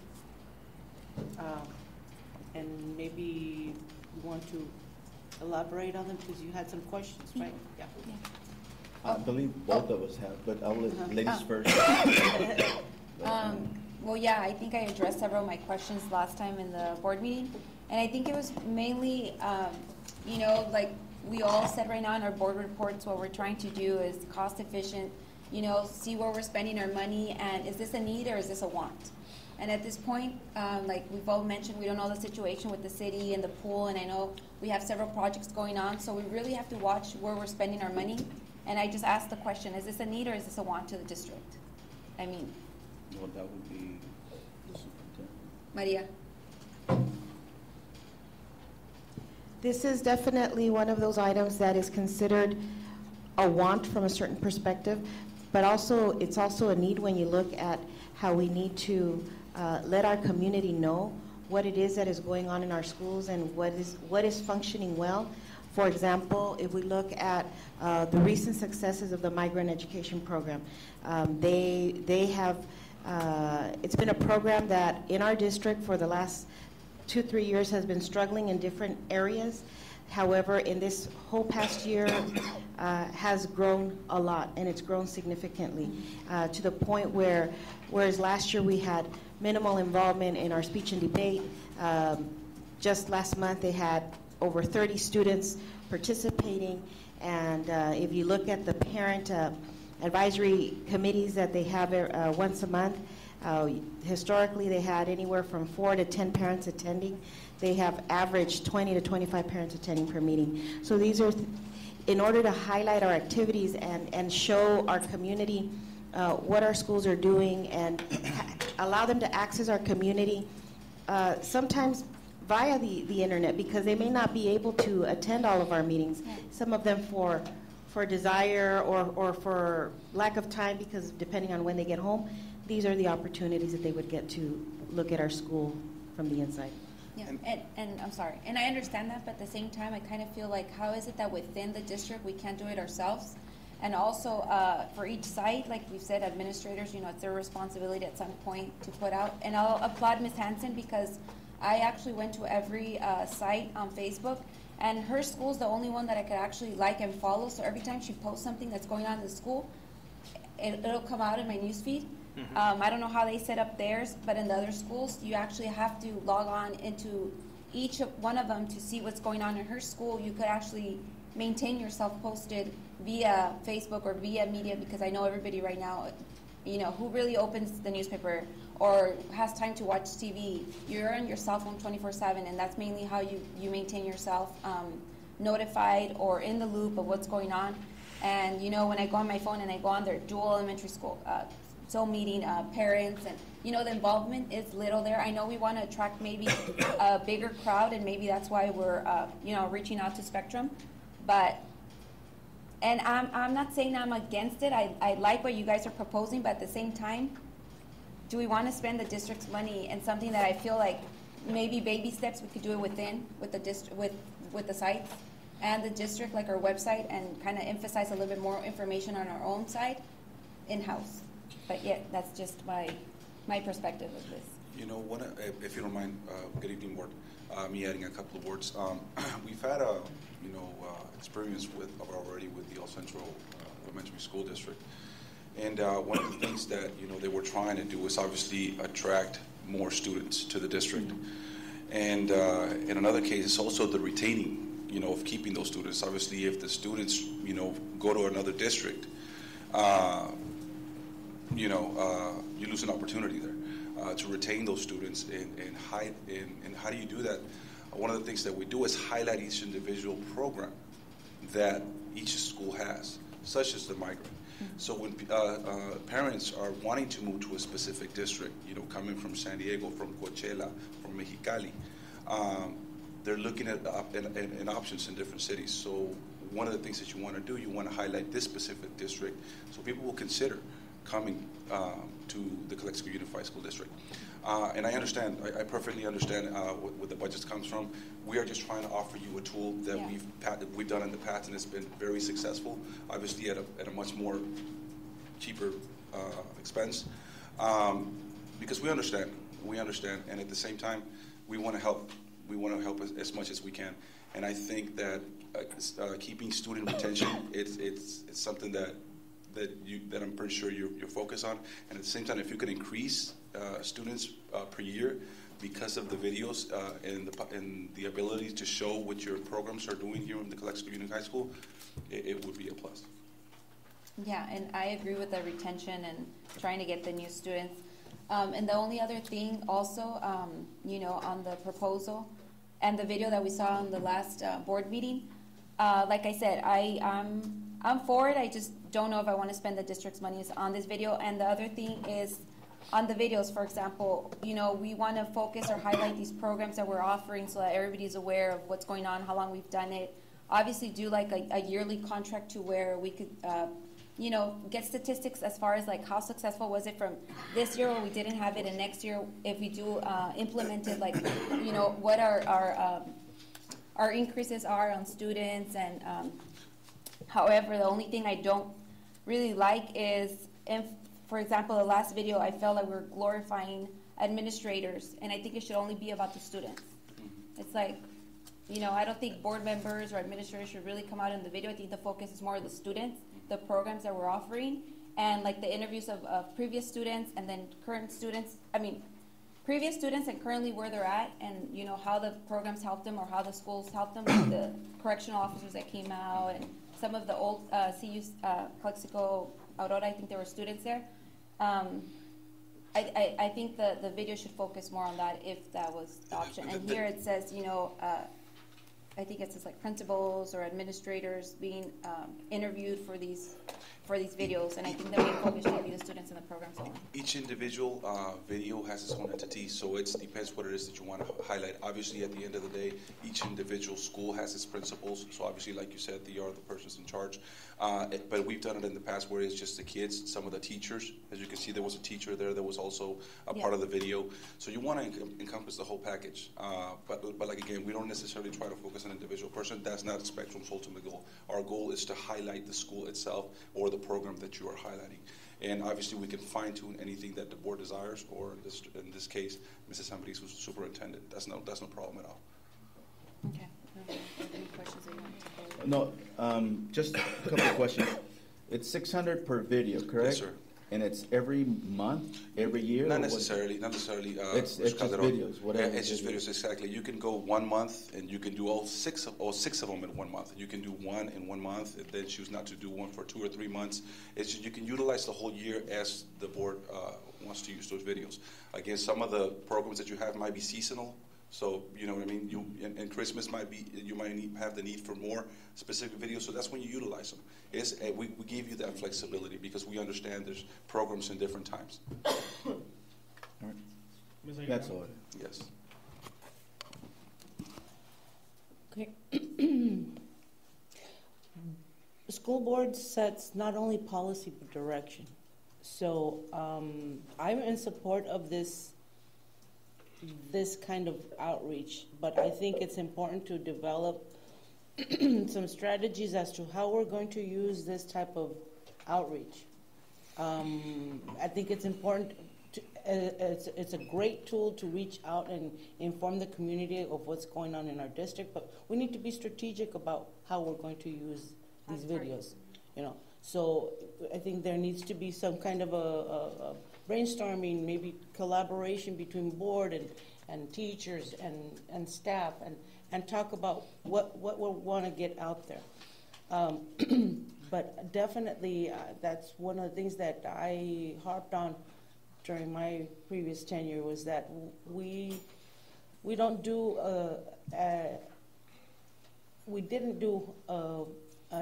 in my opinion, an adequate job of informing or keeping the community informed. And I think this is a really great tool. But I agree with you, we also need to look at things internally. You know, we have a public information officer on paper, but it's not in place. You know, so those are things that can help you strategize. A public information officer could also help strategize in terms of what information is getting out on the website and the Facebook and the social media. You know, yes, and then also the other thing is this offers you another medium. Not everybody is on Facebook. Not everybody is on the internet. But some people might tap into that channel. Would these come out in the Spectrum channel? It would come out on the community Spectrum. Obviously, as an additional channel, they will be available on YouTube. Mm-hmm. And you know, we're an agency that basically does a lot of social media. Mm-hmm. So we would donate our time to go through with staff, with the superintendent, and suggest on how to get the most out of these videos. One of the things you have my commitment on that. One of the things that was talked about earlier was about bond and stuff like that.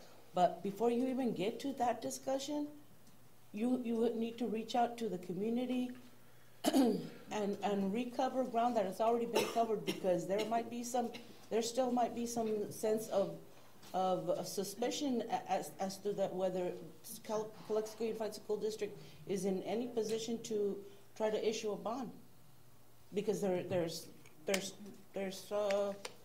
lack of trust sometimes, and you're going to say, well, look what happened with Measure J, and because you don't talk about what happened in the past, then you're going to be repeating it in the future. So I think this is a valuable tool, but I think we need to be strategic about how we're going to do it, and then I think we need to set direction, and that this has to be, I would say something to pull this, not just say, okay, well, it's just to talk about Aurora or Rockwood or whatever. No, let's look at it, bring it to a retreat, and let's talk about what we want to do with this.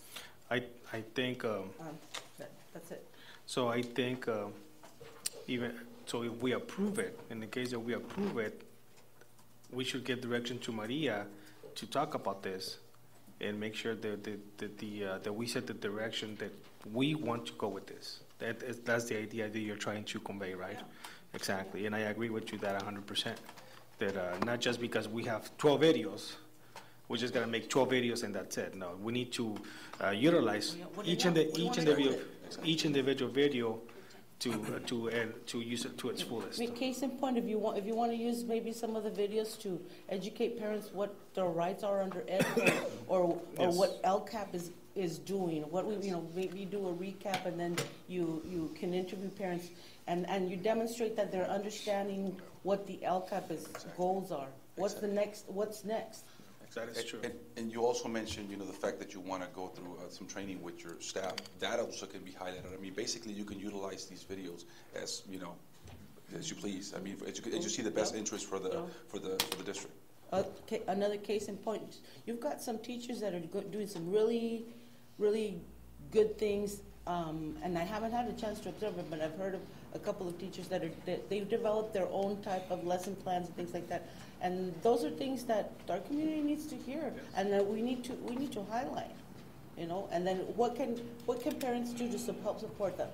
We had a parent here talking about, they want to do something to help support their child, or are we doing enough to help our students that are performing above average? So, and I'm rambling on. So, well, I have to agree with both of you. It is an important tool for our school district. However, I think we need to take baby steps. And we have an excellent IT department here, and maybe we can assign that task to them so they can, like you said, Norma, look into it and see if we really need it. I don't think we need it, because that parent you just mentioned, he said that the LCAP, there was a lot of participation. So whatever the Maria and staff are doing, it's working, because people are coming out. They want to know what's going on with the LCAP, and it's important. And the parent mentioned it, that there was a good participation on behalf of the parents. So I think $600, Billy, once you start adding, it was 11 videos. Was it 11 videos? It's 10 videos. 10? $6,000. So, for a year. Yeah. For a year. That's all I have to say. So, if no more further comments or questions, there's a motion by Ms. Aguilar, and I second it for discussion. All those in favor, please signify by saying aye. Aye. Aye. What was that again? There's a motion for approval. Oh. So,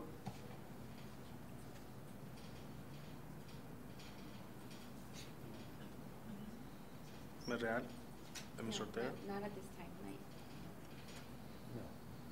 So, motion that does not pass, 2-3. All those voting in favor, Ms.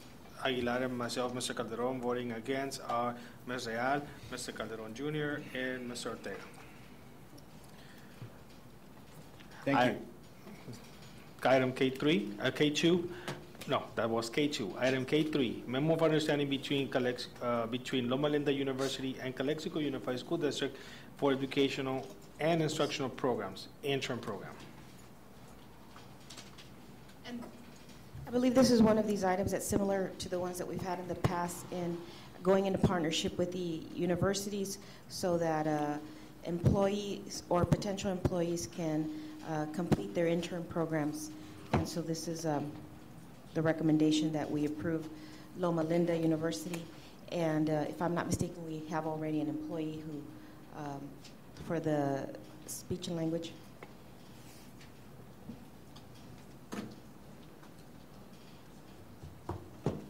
Good evening, trustees. This particular MOU is for the purpose of the field experience and the service learning hours. We do have an employee who's actually a classified employee who is in a slip of position. Currently going through the program in Loma Linda. Loma Linda is a university that has background when it comes to sciences, medical field. Specifically, the area that we're looking for is the speech-language pathology, which is the speech-language pathology assistant. And so that's the purpose for the MOU, so that this individual can be able to get credit for the hours that they're working on.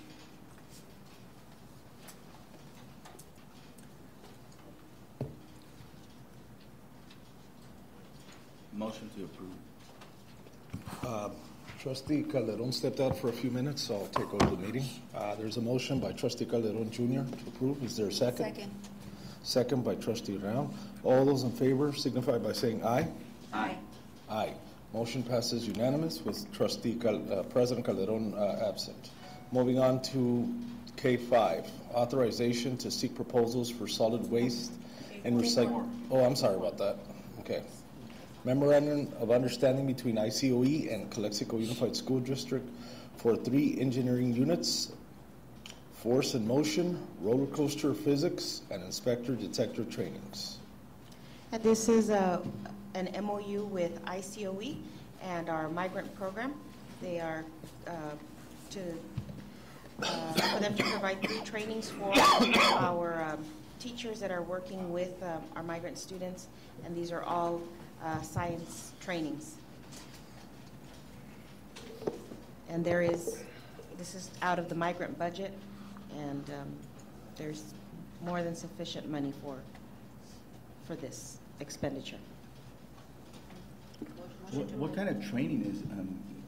It's a science units in terms of creating basically your STEM units, science, STEM type units, science, technology, engineering, and math. And so this one has got to do more with engineering. And these are units that they'll be using in the spring in the after-school program and probably even in our summer school program, correct? Well, it's something similar to what that parent requested, correct? Yes, this is correct. Yeah. It provides extended learning opportunities for our students who are inclined to have the science and engineering in them, and this provides them enhanced programs. Oh, the migrant. This is migrant for the migrant students.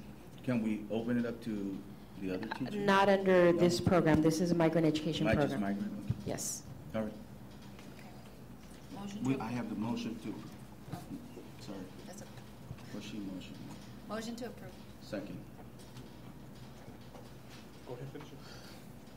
There's a motion by Trustee Calderon, second by motion by Trustee Real, second by Trustee Calderon. All those in favor signify by saying aye. Aye. Aye. Motion passes unanimous. Moving on to K5.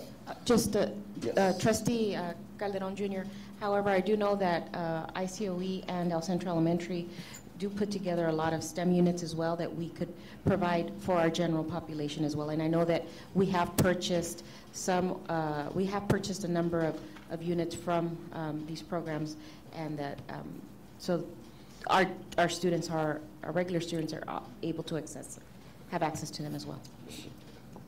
But they don't have access yet. We could. That's what you're saying. Yes, it just depends on what we decide to put in our after-school program. I know that they have them in their regular program. Some of our grade levels that do use the STEM units, we have access to them as well. If we add them to our after-school program, they may have them. That's something that I would have to check with our ACEs, or our regular and extended learning for our regular day.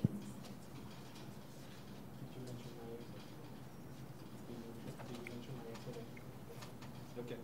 And for the record, let it show that Trustee Calderon, o sea, myself, left the chambers at 8:34 and came back at 8:38. Item K5, authorization to seek proposals for solid waste and recycling service. Maria? The current contract is on its 5th year, and so even though we have contracts and they're renewable every year or every 2 years, we are currently on the 5th year. So the recommendation from the business department is that we seek proposals to see if we continue with the same company or if there's a company that's more competitive. Thank you. So we have item K5. Is there a motion? Motion to. There's a motion by Mr. Calderon Jr. Is there a second? There's a second by Mr. Ortega. No further questions or comments. All those in favor, please signify by saying aye. Aye. Aye. Motion passes 5-0. Voting in favor, Ms. Aguilar, Ms. Real, Mr. Calderon Jr., Mr. Ortega, and myself, Mr. Calderon. Item K6, authorization to seek proposals for architectural services. Maria?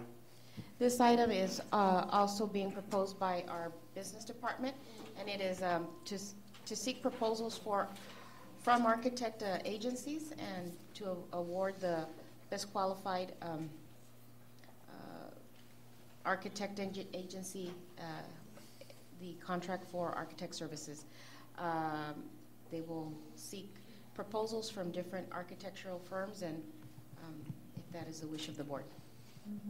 We do currently have Mr. Jimmy Sanders, who's our current architect of record. So if they're in the event that our board didn't go with assuming that his firm submitted a proposal and the board didn't go with him, we would ask, of course, that he sees his projects through to fruition. But we are seeking authorization to go out for proposals on architectural services. Thank you. And this item was brought up because for transparency purposes, of course. It seemed. Is there currently a contract with Jimmy Sanders Architect Company for yes. How long? You know, I don't have that number in front of me, but I think we're at about the time where we need to just go out and do. So I make a motion to. So there's a motion by Ms. Real. Second. There's a second by Mr. Calderon Jr. No further questions or comments. All those in favor, please signify by saying aye. Aye. Aye. Motion. Aye. Motion passes 5-0. Voting in favor of Ms.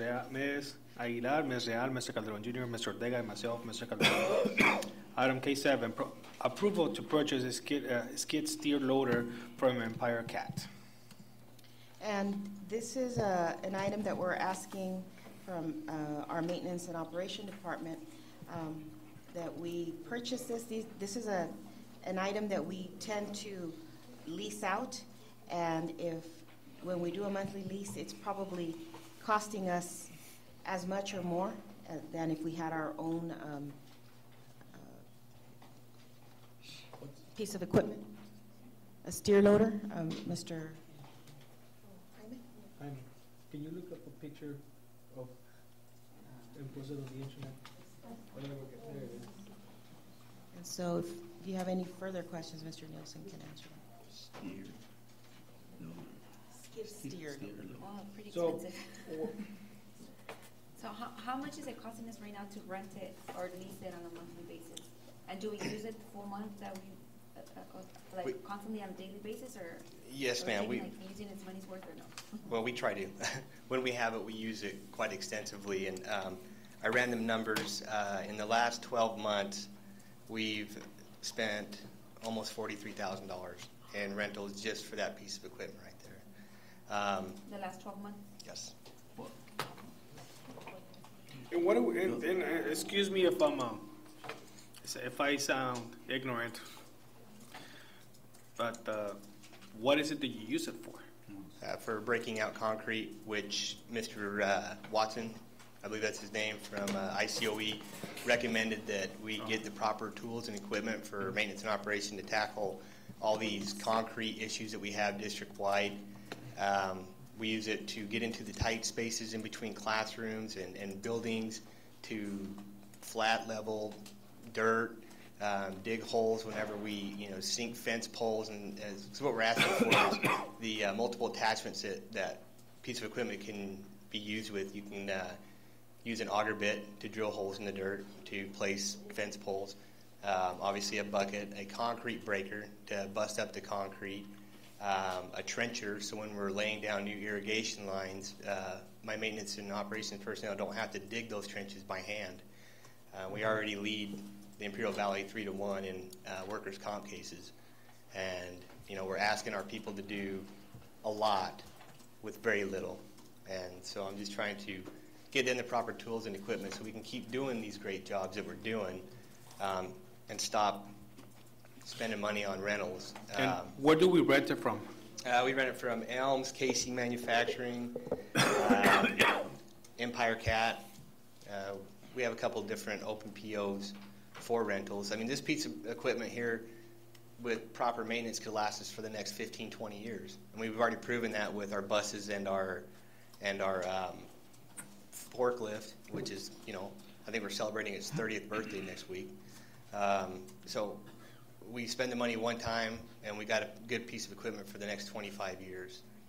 So in the last 12 months, we spent over almost $43,000. $43,000, yes, just sir. for the rentals. Just for the rentals. So it doesn't mean that we rented it every month. It just means in the last 12 months. In the last 12 months, correct. So the last 12 months. Jeremy, can you just tell us what projects you use this equipment on? Yes, sir. We use it for the Emerson Field. We use it for the concession stand. We've used it for multiple fence repairs that we've done throughout the district. We use it to help out with FFA to scoop their animal byproducts into their dumpster. We use it for leveling the walkways and the pathways that the students constantly use. For instance, in between the baseball field and the softball field over here at the high school, trying to get that level and safe. And we use it quite a bit. Close quarters? You mentioned close quarters. Yes, sir. What projects? Okay, so going up against the buildings like at the concession stand, where we were having to get in there, backfill the sand and the dirt prior to pouring concrete. So in between where the fence is and the concession stand, we have a loader. We have a very large loader. Well, that's what I was going to ask. Yes. So, and then again, working in between the two baseball fields, that big loader isn't always the best fit for the job. And besides that, that loader can't do the concrete breaking, it can't do the auger drilling, can't do all the other things that this machine can do.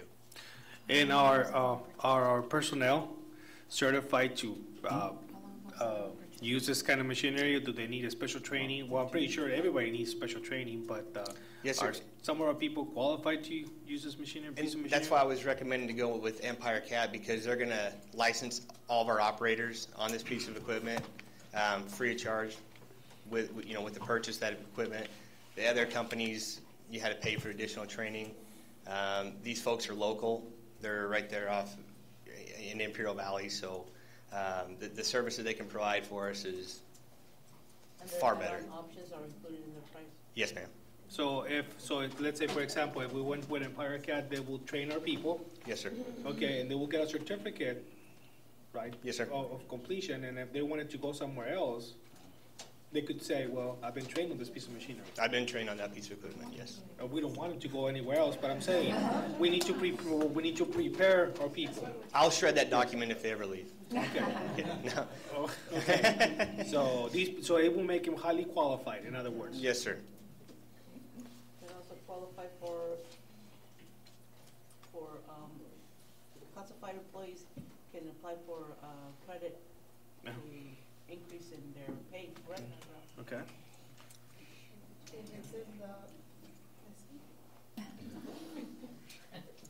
It's in the professional growth. Okay, yes, yeah. There you go. So. Win-win. Just for my knowledge, Jeremy, you said this piece of equipment has been rented for the 12 past months and it's cost us $43,000, correct? Yes, sir. Okay, because this equipment is $83,675. They are very expensive. I mean, and yeah, if I have my way, M&O is not going to slow down. We're going to keep going and doing more and more projects if we can. Well, don't get me wrong. I'm a firm believer of work smarter, not harder. But I mean, I find myself, it's difficult to buy something such of expense just to have it, parked there in your parking lot. It's going to be constantly moving. And I go back to what I said earlier. We need to start looking at what we're spending. And one more thing, on the item, you had that it was going to be purchased through one-time money. If I recall, we had already spent all our one-time money in the gym. Are you sure? So can someone, because it actually says one-time money on the item. That's correct. My understanding was... We still, according to Janet, oh, we still have some money left. However, that will be the person that will could give us that answer 100% sure will be Mai, but she's not here. She's outside of. She's watching right now. So hi, Mai. Mai, call me. Well, and I guess, and it's important because I know that we're going to lose those funds if we text don't me. utilize them. Yeah. But I like to be certain that is one-time money because, I mean, at least in my knowledge, we had already spent everything on the gym. Almost. Yeah, there was still some balance left on that, in addition to the fact that we are anticipating that there will be another chunk of one-time monies coming this spring. And that's nice and dandy, but no, I'm just giving you that. But there was still a small balance on the one-time. Was that small balance $83,000? I can find out. Yeah, I believe it was more than that actually. I don't think they would have been put on here. With the current situation that we're in regarding the pool, we need to save every penny, as Mr. Calderon Jr. said, because we don't know how much money we're going to have to put out of our general fund. Jeremy. Can I make a suggestion? Can you find out when this one-time money expires? So if we can wait on it, and if it is, and we can confirm that it's one-time money and it was for equipment, then I wouldn't have any problems. But if you can't confirm that it's one-time money, I'm not going to go. It is as if it's out of one-time money, and we don't know that. I mean, it's stated there, but you can't confirm it. Did you get a hold of mine? I don't put anything on the agenda unless I get Ms. Randall's approval. Yes. And so all my stuff goes through her. Yeah. So, and Jeremy, let me ask you another question. As far as maintenance on this piece of machinery, because I'm assuming it's not cheap to do maintenance on this. With the purchase price, is there some sort of free 1 to 2 year? Yes, there is a 1 year maintenance contract with that, and then if we wish to further that later down the road, we can do that. We can purchase an additional maintenance contract with that.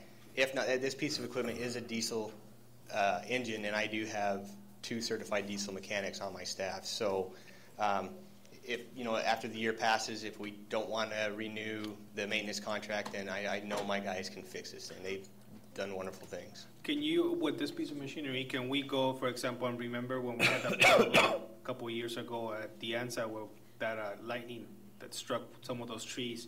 Can we dig those huge trees out of the ground? Can we do that with this piece of equipment? Oh yeah, these things are great.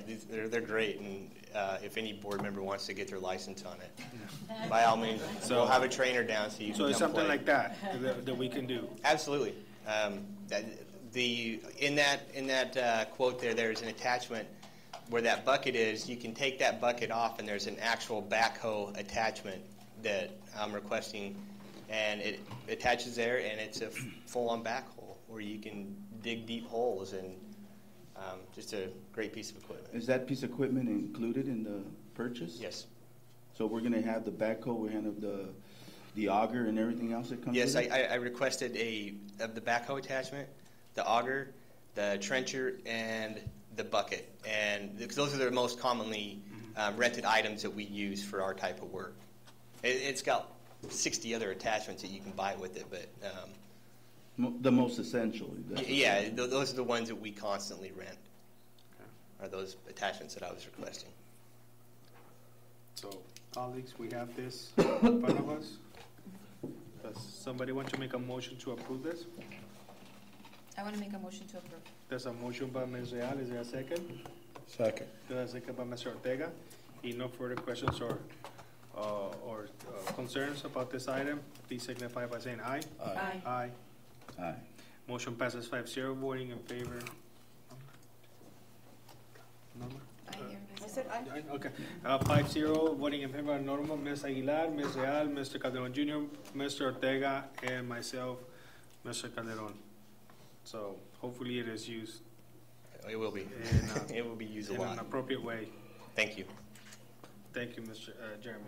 I believe the next item is mine as well. So. Okay, item K7, that was item K7. Item K8, approval to purchase tow behind boom lift from Elms Equipment. And again, Jeremy, Okay. might as well.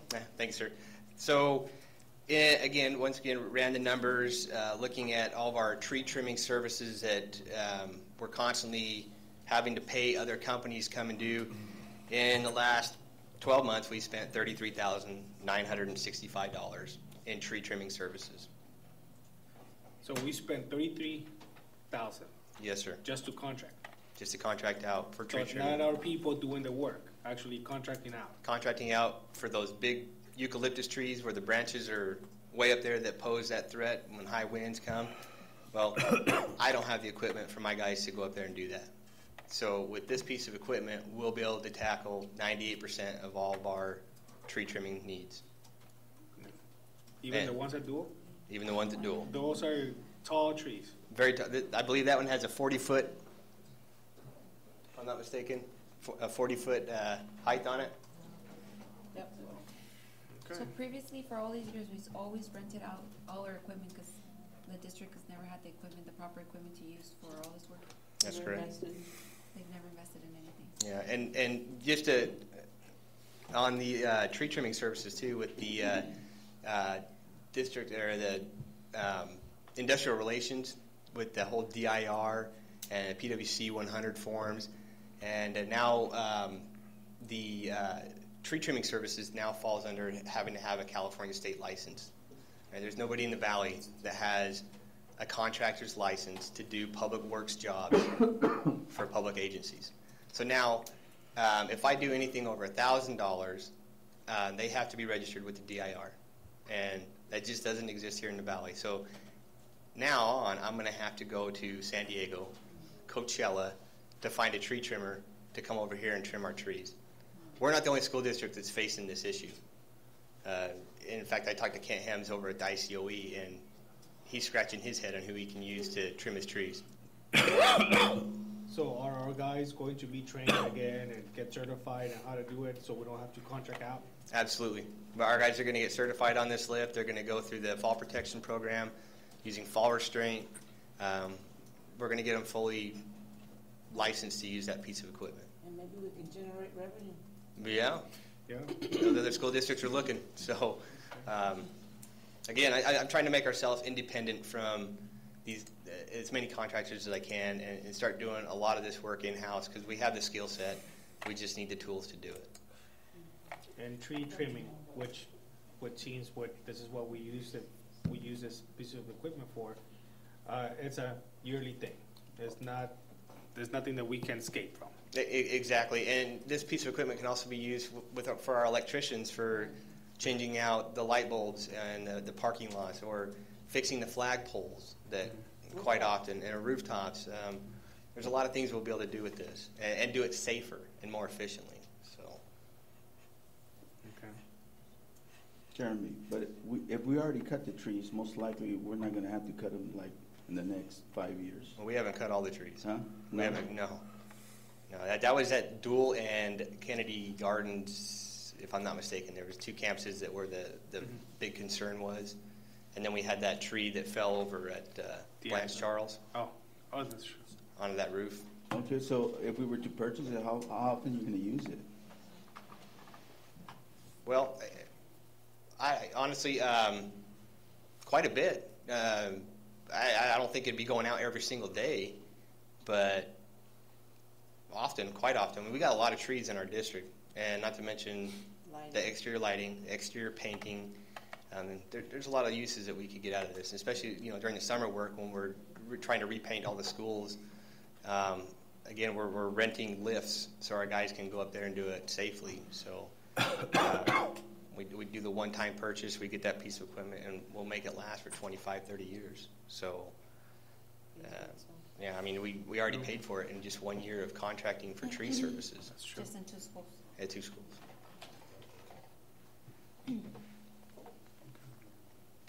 Guys, any more questions? Call for the question. If there are no any more questions, is there a motion to approve? Motion to approve. There's a motion by Ms. Aguilar, is there a second?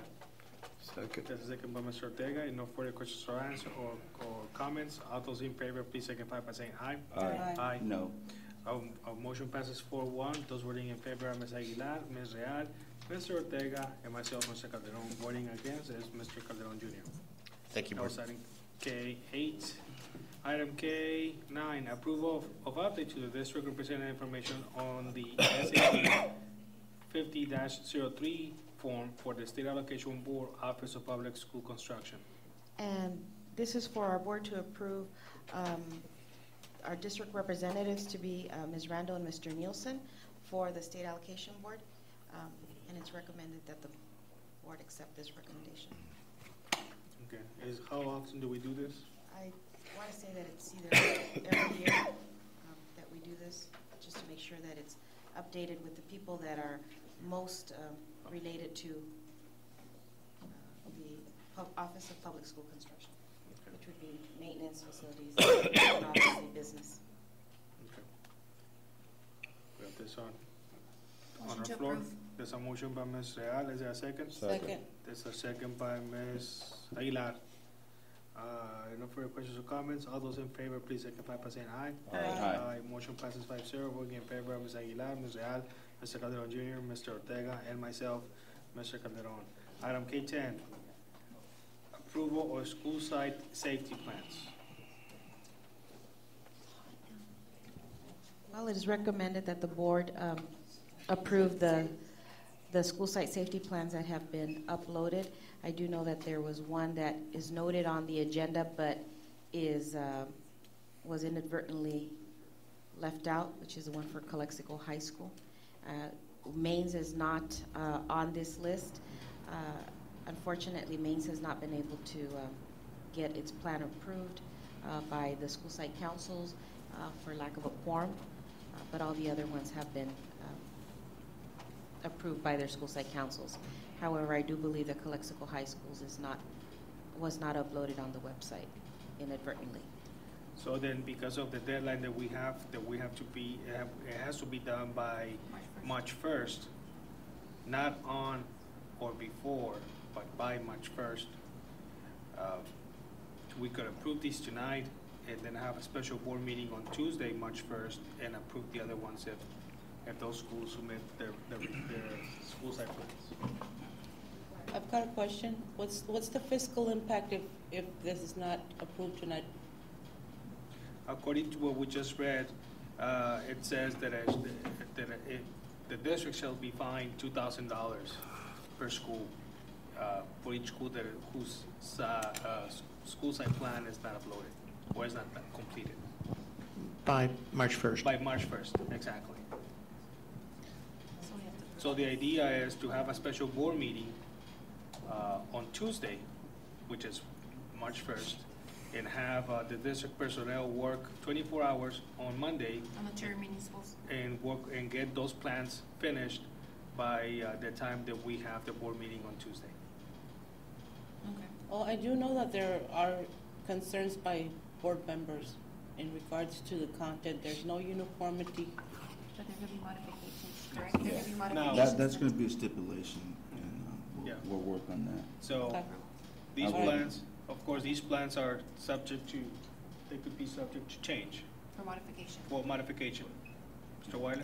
Okay.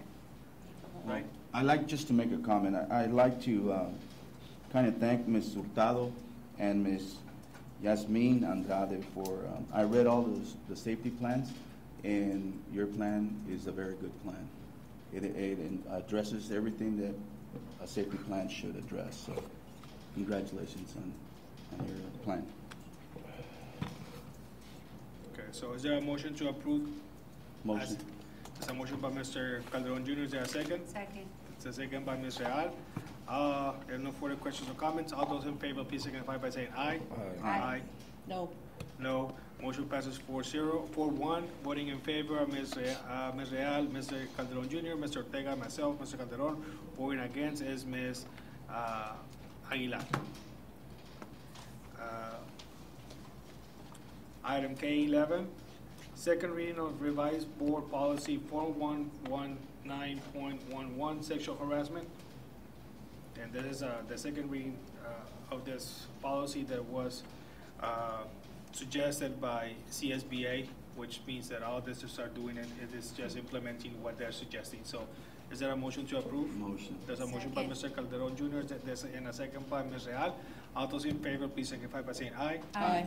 Aye. Motion passes 5-0. Voting in favor of Ms. Real, Ms. Aguilar, Mr. Calderon Jr., Mr. Ortega, myself, Mr. Calderon. Item K12, second reading of revised administrative regulation 4032, reasonable accommodations and accommodation. And this is the same thing. This is something that CSBA recommended to implement, and it's just basically updating our board policies. Is there a motion to approve? There's a motion by Ms. Real. Is there a second? Second. Yeah, a second by Mr. Ortega. I do have a question on it. Go ahead. There's a question by Mr. Calderon Jr. We're adopting all these readings and so forth. When do our staff get trained on this? As far as sexual harassment and reasonable accommodations and so forth? Right after we approve them? We do these probably on a yearly basis when we have our administrative retreats, and we update our administrators on whatever new board policy there happens to be. Okay. All right, thank you. So there's who made the motion? Ms. Real and who seconded? Eric, Mr. Calderon, Mr. Ortega. No further questions or comments. All those in favor, please signify by saying aye. Aye. Aye.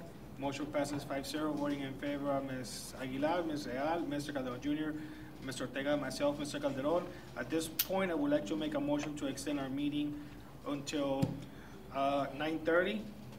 Is there a motion to? Motion. I made the motion. Is there a second? Second. There's a second by Mr. Calderon Jr. And no further questions or comments. All those in favor, please signify by saying aye. Aye. Aye. Motion passes 5-0. Voting in favor of Ms. Aguilar, Ms. Real, Mr. Calderon Jr., Mr. Ortega, and myself, Mr. Calderon.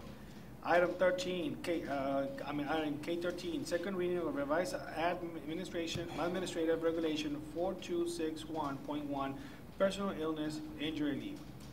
Again, this is recommended by CSBA that we not implement, but that we adapt as a part of our board policies. Actually, this is for part of our administrative regulations, not board policies, but ARs. Is there a motion to approve? Motion. There's a motion by Ms. Aguilar. There's a second by Mr. Calderon Jr. Those in favor, please signify by saying aye. Aye. Aye. Aye. Motion passes 5-0. Voting in favor of Ms. Aguilar, Ms. Real, Mr. Calderon, Mr. Ortega, and myself, Mr. Calderon. Item K14, second reading of revised board policy 4121, temporary - substitute personnel. Mr. Gonzalez, is this the same thing CSBA recommended? And Yes, it is. okay, so again, this is recommended by CSBA that we adopt. Motion. There's a motion by Ms. Real. Is there a second? Second. There's a second by Mr. Ortega. All those in favor, please signify by saying aye. Aye. Aye. Aye. Motion passes 5-0. Voting in favor are Ms. Aguilar, Ms. Real, Mr. Calderon Jr., Mr. Ortega, and myself, Mr. Calderon. Item K15, second reading of revised board policy 4030 and administrative regulation 4030, non-discrimination in employment. Mr. Gonzalez, I just have to make sure, is this something that CSBA also recommended? Yes, it is. Okay, so again, this is CSBA recommended this, for these updates. Second. There's a motion by Mr. Calderon Jr., there's a second by Mr. Ortega. No further questions or comments. All those in favor, please signify by saying aye. Aye. Aye. Motion passes 5-0. Voting in favor of Ms. Aguilar, Ms. Real, Mr. Calderon Jr., Mr. Ortega, and myself, Mr. Calderon. And before we go into this, there's a request for public comment by Sonia Redona on item K16 and K17. Yes. On the supervisors for maintenance and operation and transportation. They've been in that position a year and 5 months now, okay? When they were hired, they knew that this position did not have a stipend. Okay, back in 2002, 2003, and 2004, we had a supervisor at the warehouse, which was Raul Martinez and George Duarte as transportation supervisor. They were giving Raul $3,000 a year for those 3 years, and $1,500 to George Duarte on transportation for 3 years. The reason they got the stipend because they didn't have a director, so they were doing the job of the director. That is the reason.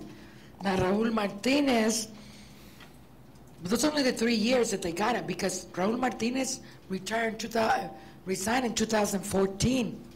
So those 3 years where they received the stipend because they didn't have a director in place at the warehouse.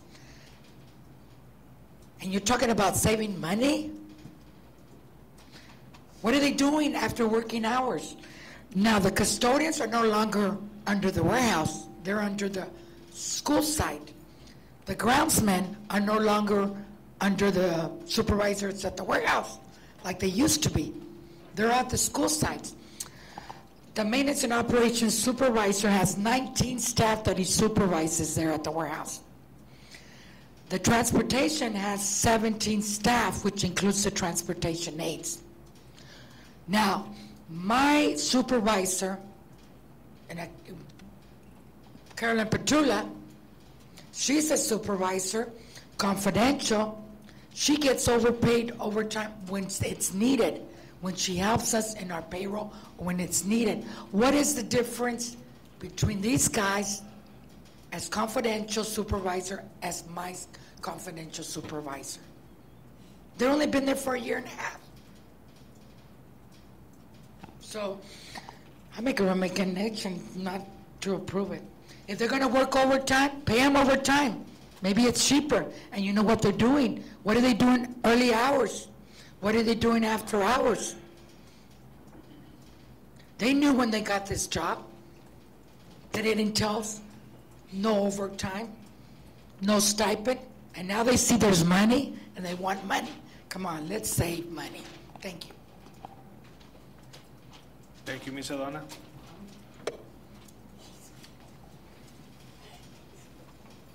I'm sorry, Redona, I'm sorry. I'm sorry, I apologize for that. Oh, that's okay. I apologize. I'm used to that, but a lot of people don't know how to pronounce it.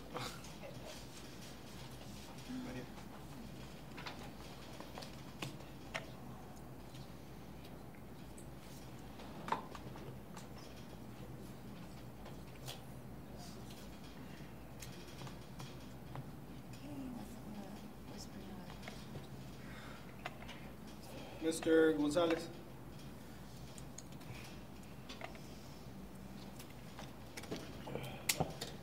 Good evening, trustees. So the items 16 and 17 are very similar and very familiar, so I'll talk to both. Both of these positions, what we are recommending is that a stipend be reinstated and that we amend the job description. As far as the actual job duties themselves, those are not changing. What we're asking is for the amendment to this particular stipend that we're requesting to be added, put into the language.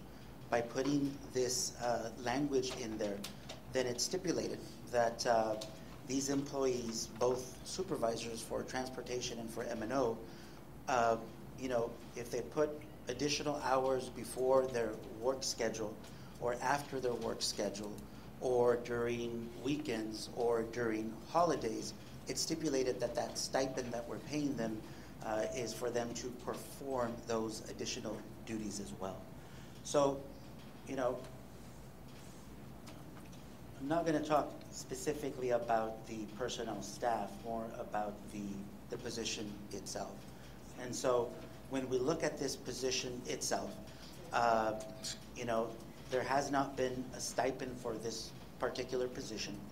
However, I think it was mentioned here that this particular position in other supervisor capacity, they do have the right to overtime. With these particular supervisors, they have not put in any overtime up to this point. And so, you know what, they have gone uncompensated. Some of the duties that they've been asked or that they've been responsible for working with the district are... Carlos, can I stop you really quick? Sure. Right now, when you said they haven't put any overtime, they haven't actually put any overtime, or they haven't put any request to get paid for the overtime that they're doing? They have not put any request to be paid for overtime, but they've worked Mr. Gonzalez, yes. With that, just to piggyback on that question, Clarify that right there. just to piggyback on that. Sure. Are these supervisors under the classifications that they work, are they entitled to claim overtime? Absolutely, and I think Ms. Rodona mentioned that there's another supervisor that works in the district office that does claim overtime. So these individuals, these supervisors have every right to overtime as well. So, you know, some of the duties that these supervisors have are some of the following. You know, when we look at transportation, for example, you know, we have a requirement in the district that all our buses are SPAB certified.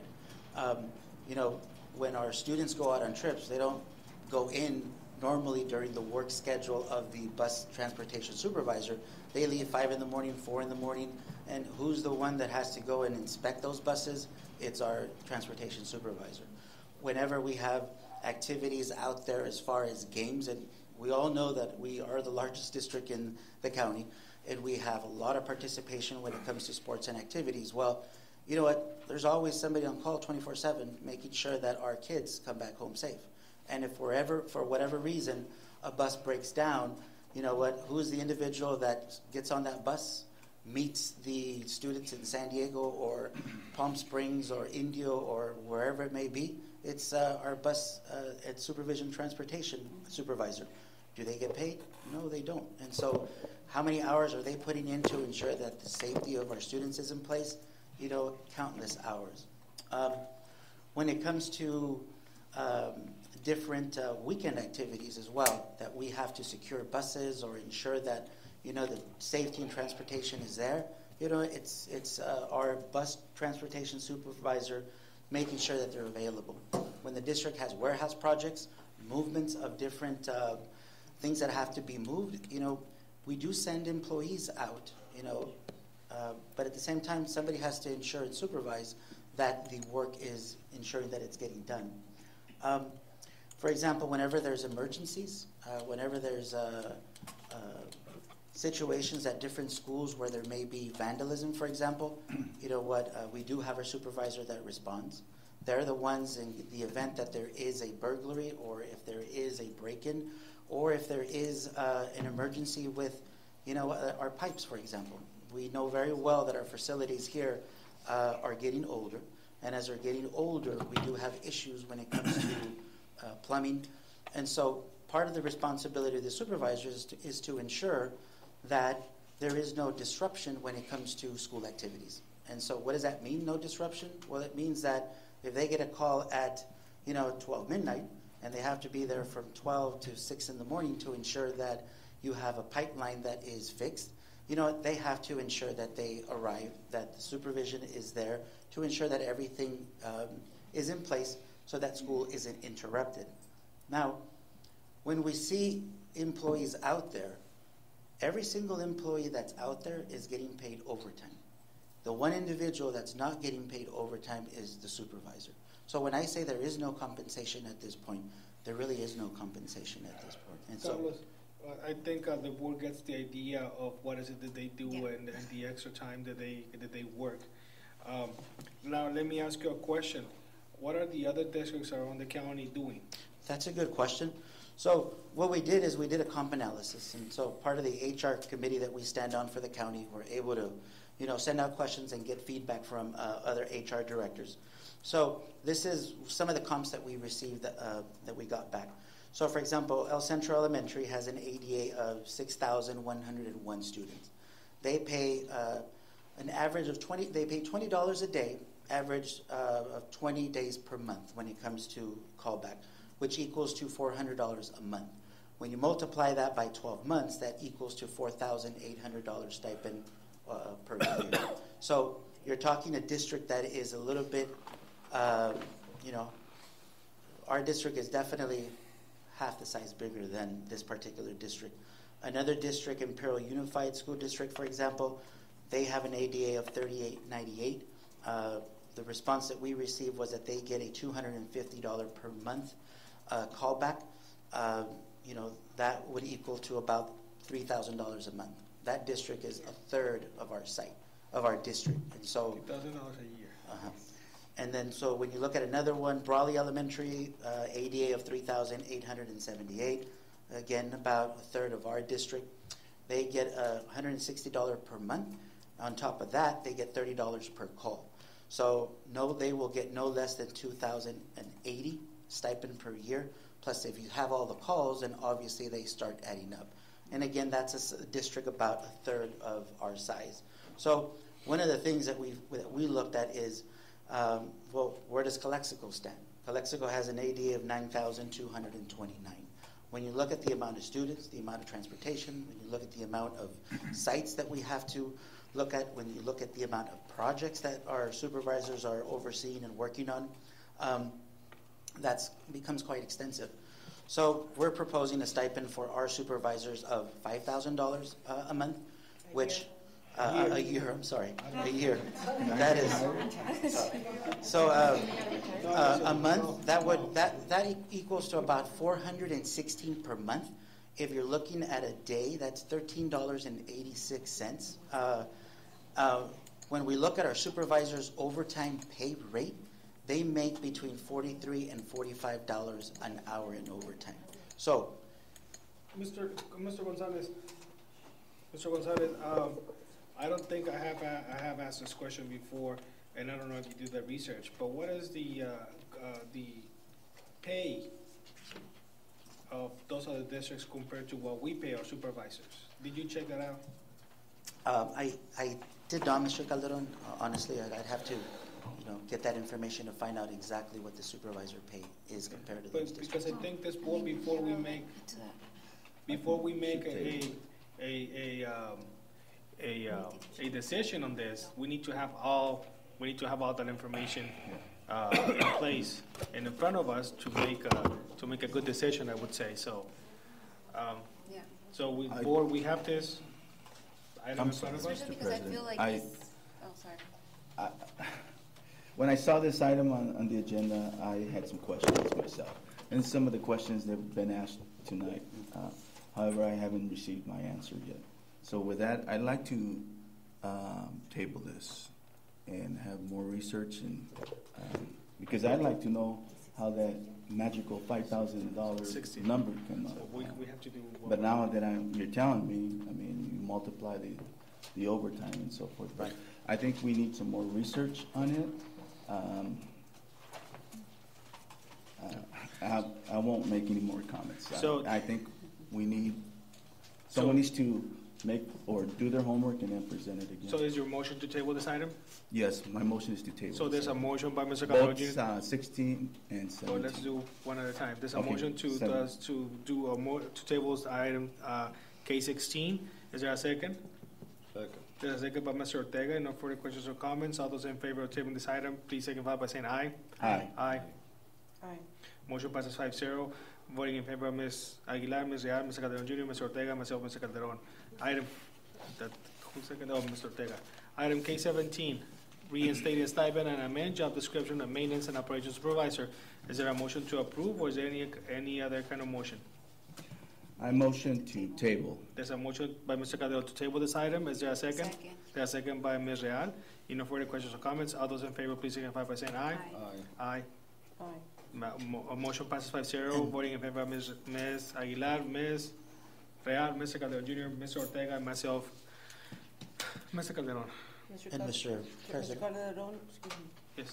I would like to ask that the chair direct or ask the board what kind of information you need so that we don't come to another meeting and say, well, Direction. I needed this additional. So direction, so at this point, board, what will be some of the suggestions, or what will be the direction you would like to give Maria to get for the next meeting, or whenever we present this item again?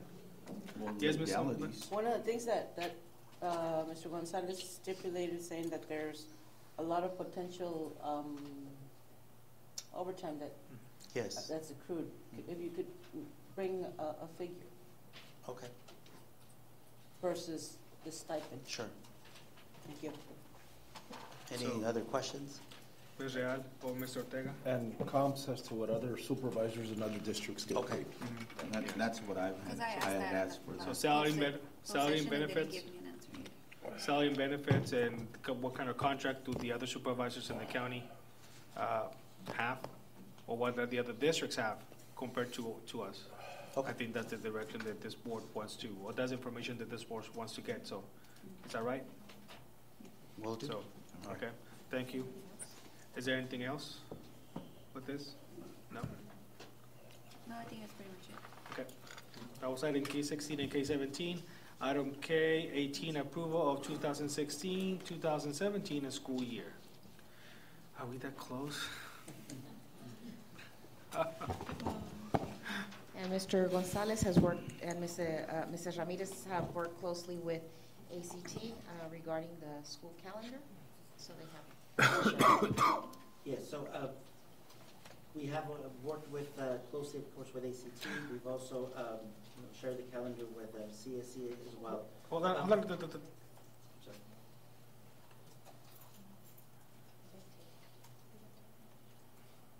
David, I withdraw mine. items have, I'm sorry, items have been tabled. Would you still like to speak? Withdrawn. If you want to speak, you can speak. Okay. Okay? I'd like to hear them. Cool. I mean, if they submitted. Exactly. So, Mr. Gonzalez, would you mind? We're gonna go back to item 17. Mr. Taylor? I withdraw. Are you sure? Yeah. Okay. Go ahead. I apologize. Go ahead. Go ahead. No, but he's withdrawing his. Mr. Taylor, I apologize. Yes. Belen Donato, Chapter 399, First Vice President. Regarding K16, I was checking a little bit about the agenda, and this is an item that we also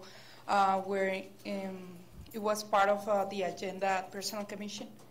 The item was pulled, actually, and we were not agree on the stipend. One of the reasons that we check on the job descriptions, and all the items that said that they need extra hours for that, it's part of the job description that they need to be following. And some of the other things falls under the Mr. Jeremy Nielsen job description. So I don't see the point why they have to pay stipend for something that somebody else has to be doing. The other thing is that if you're gonna start giving stipends for every single extra thing that we're gonna do, so start with the classified, start with the teachers. We are doing a lot of extra work with less. One of the things that Mr. Jeremy also make a comment saying that we're not working with all the tools that we need, and we are suffering for a lot of injuries because we don't have the equipment, we don't have the training. So we're doing extra with less, and then we don't receive any stipends. And we agree with that. We are trying to get a reclassification for every employee because we're not following the law because under the Personnel Commission law, merit system especially, we have to be renewing our job description every 4 years. And here, especially in the classified employees, we have more than 14 years without changing the job descriptions. So we're doing a lot. Right now, I'm going to put as an example grounds workers. We have a policy in CSEA, Policy 610, that says that every change of our job description it has to be approved by CSEA. Once you do the job description, when you are getting, when you're requiring any position, you are doing the job description. Then that policy says that once the district has it, the union owns it. So before you change anything, it has to pass through us. So we have problems that a lot of supervisors are changing the job description without putting in consideration CSEA. And we have like grounds. Right now we are doing, blowing all the schools, and it was not part of the job description. This is just one example. We're doing that, and we're delaying doing some other things that are in our job description for doing that. So also custodians, they're supposed to be a painter doing painting in our schools. We don't have a painter. So custodians are doing that. They used to have to do the squares, the ones that are on the top of the roof. It was part of the maintenance and operations, skill maintenance. So now custodians have that in their bags also. So we need to start first with the base, the people that are, they're the workers, and then if we fill out that, then we can start with the supervisors. I think this is something that is fair. Thank you. Thank you. Mrs. Taylor again. If you would like to speak.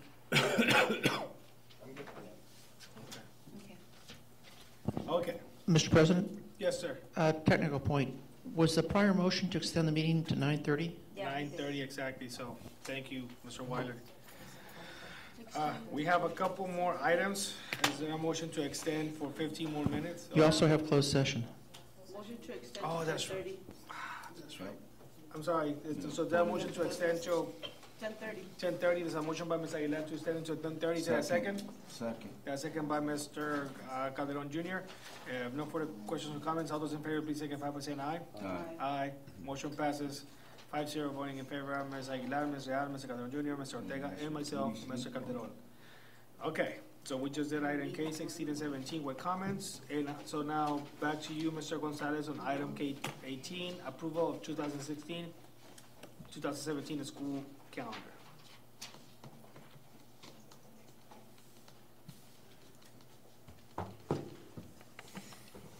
Good evening, trustees. So we're very excited to present the 2016-17 calendar. We have worked very closely with ACT when it comes to the instructional days, and believe that we have come to an agreement. We're very happy with the calendar, so we're presenting it to the board and recommending for it to be approved. There is one minor change that we would like to make sure that we change. That is where the legend is at. Under staff development days, it's August 16 and 19. On the calendar that you see up there, it says actually January 10th as staff development day, and it should be October the 10th. And so that is the only minor change that we're requesting, that the staff development day on the legend reflect October 10th and not January 10th. Was that confirmed with both unions? Both unions know about this change? Yeah. Yes, we met with Mr. Gonzalez. And is that so? Are we agree on that? Yes. Yes. Okay. Okay. Go ahead. Got the calendar highlighted in the number of colors. Elementary teacher prep day, staff development day. Are those the days that where departments can get together, plan for the semester, plan? That's correct. That's correct. Okay. I've got a question that I've got from Mr. Taylor, if you don't mind, Mr. Taylor. Say it again. I've got a question for you. Sure. Regarding to are all of our teachers being able to take advantage of these days and being able, being able to, Which ones? The prep days? yes, Prep days are meant for elementary grade levels. okay. When you're in the secondary grade levels, you have a prep period. In elementary schools, you don't. And so they have a designated day where they have, some time at the end of the day where they prep. Okay. And that prep can be whatever needs to be done. Well, say They for also example, have department meetings if that's planned for. prep time is kind of a protected time for what teachers need to do. Just like, when I have a prep period, Right. I prepare for the next day. I write lesson plans and do all that kind of thing. So for elementary, they don't have that prep time except for these Tuesdays. Right. Now there are, in most of our elementary campuses, there's use of bankable minutes. And so what that basically means is that there are other early release days where they can work in departments and things like that. And then there are also after-school department meetings. So there is adequate time for work within departments at both elementary and secondary levels. At the middle school and at the high school level are. We have prep periods. Prep periods, Yeah. okay. So when are, I'll make my question direct. Are all of our teachers being able to develop their departmental plan for the semester? Are they on target, or are some not being able to meet or not being able to? At the high school level in particular, because there is no time for bankable minutes as there is in every other grade level, because we work from 8:15, which is when instruction starts, and we really work before that, but from 8:15 to 3:10, it's about it's time to time. We don't have the extra time that at the high school level that other grade levels do because of their required instructional minutes. But we do have after school meetings, but it is always kind of, and it's not just for high school, but all teachers want more time to work on curriculum. And so we typically get hours in the summer to work, and there are other ways to configure that time as well. But right now, especially with Common Core being such a new thing, and there not being really curriculums that are out there for different subjects, oftentimes you have teachers creating their own curriculum, and based on many different things. And we do get some time to work on that created curriculum, but maybe not enough. But as far as the calendar goes, all this time is based contractually, and so that's why it's set up the way it is. But to answer your question, we can always use more time to work on curriculum, especially when we have to create that curriculum. And this year, and it was brought up before by Mr. Calderon Jr. about textbooks being out of date. I still use the same textbook that I used when I started 12 years ago as a teacher, and that's way out of date.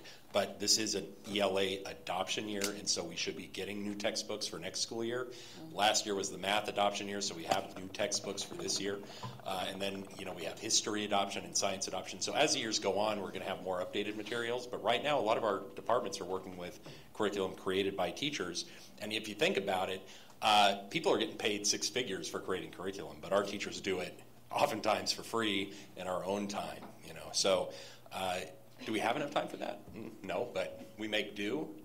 But but I hope I answered your question. Yes, you did. Thank you. No further questions. Thank you, Ms. Aguilar.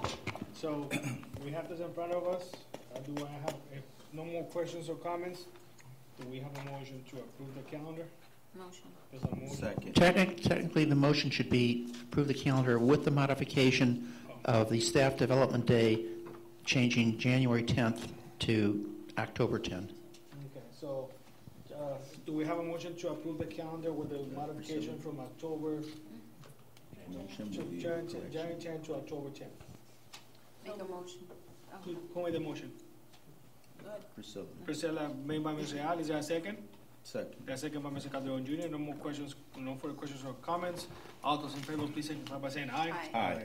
Aye. Motion passes 5-0. Voting in favor of Ms. Aguilar, Mr. Al, Mr. Calderon Jr., Mr. Ortega, and myself, Mr. Calderon. Item K19, a certificated employment report. Oh, we haven't gone over that. So at this point, we're going to skip item K19 and item K20, and we're gonna go to item L, reconvene to earlier closed session. So at this point, it is now 9:38, and we are going to go back to closed session. See you in a couple minutes. Okay.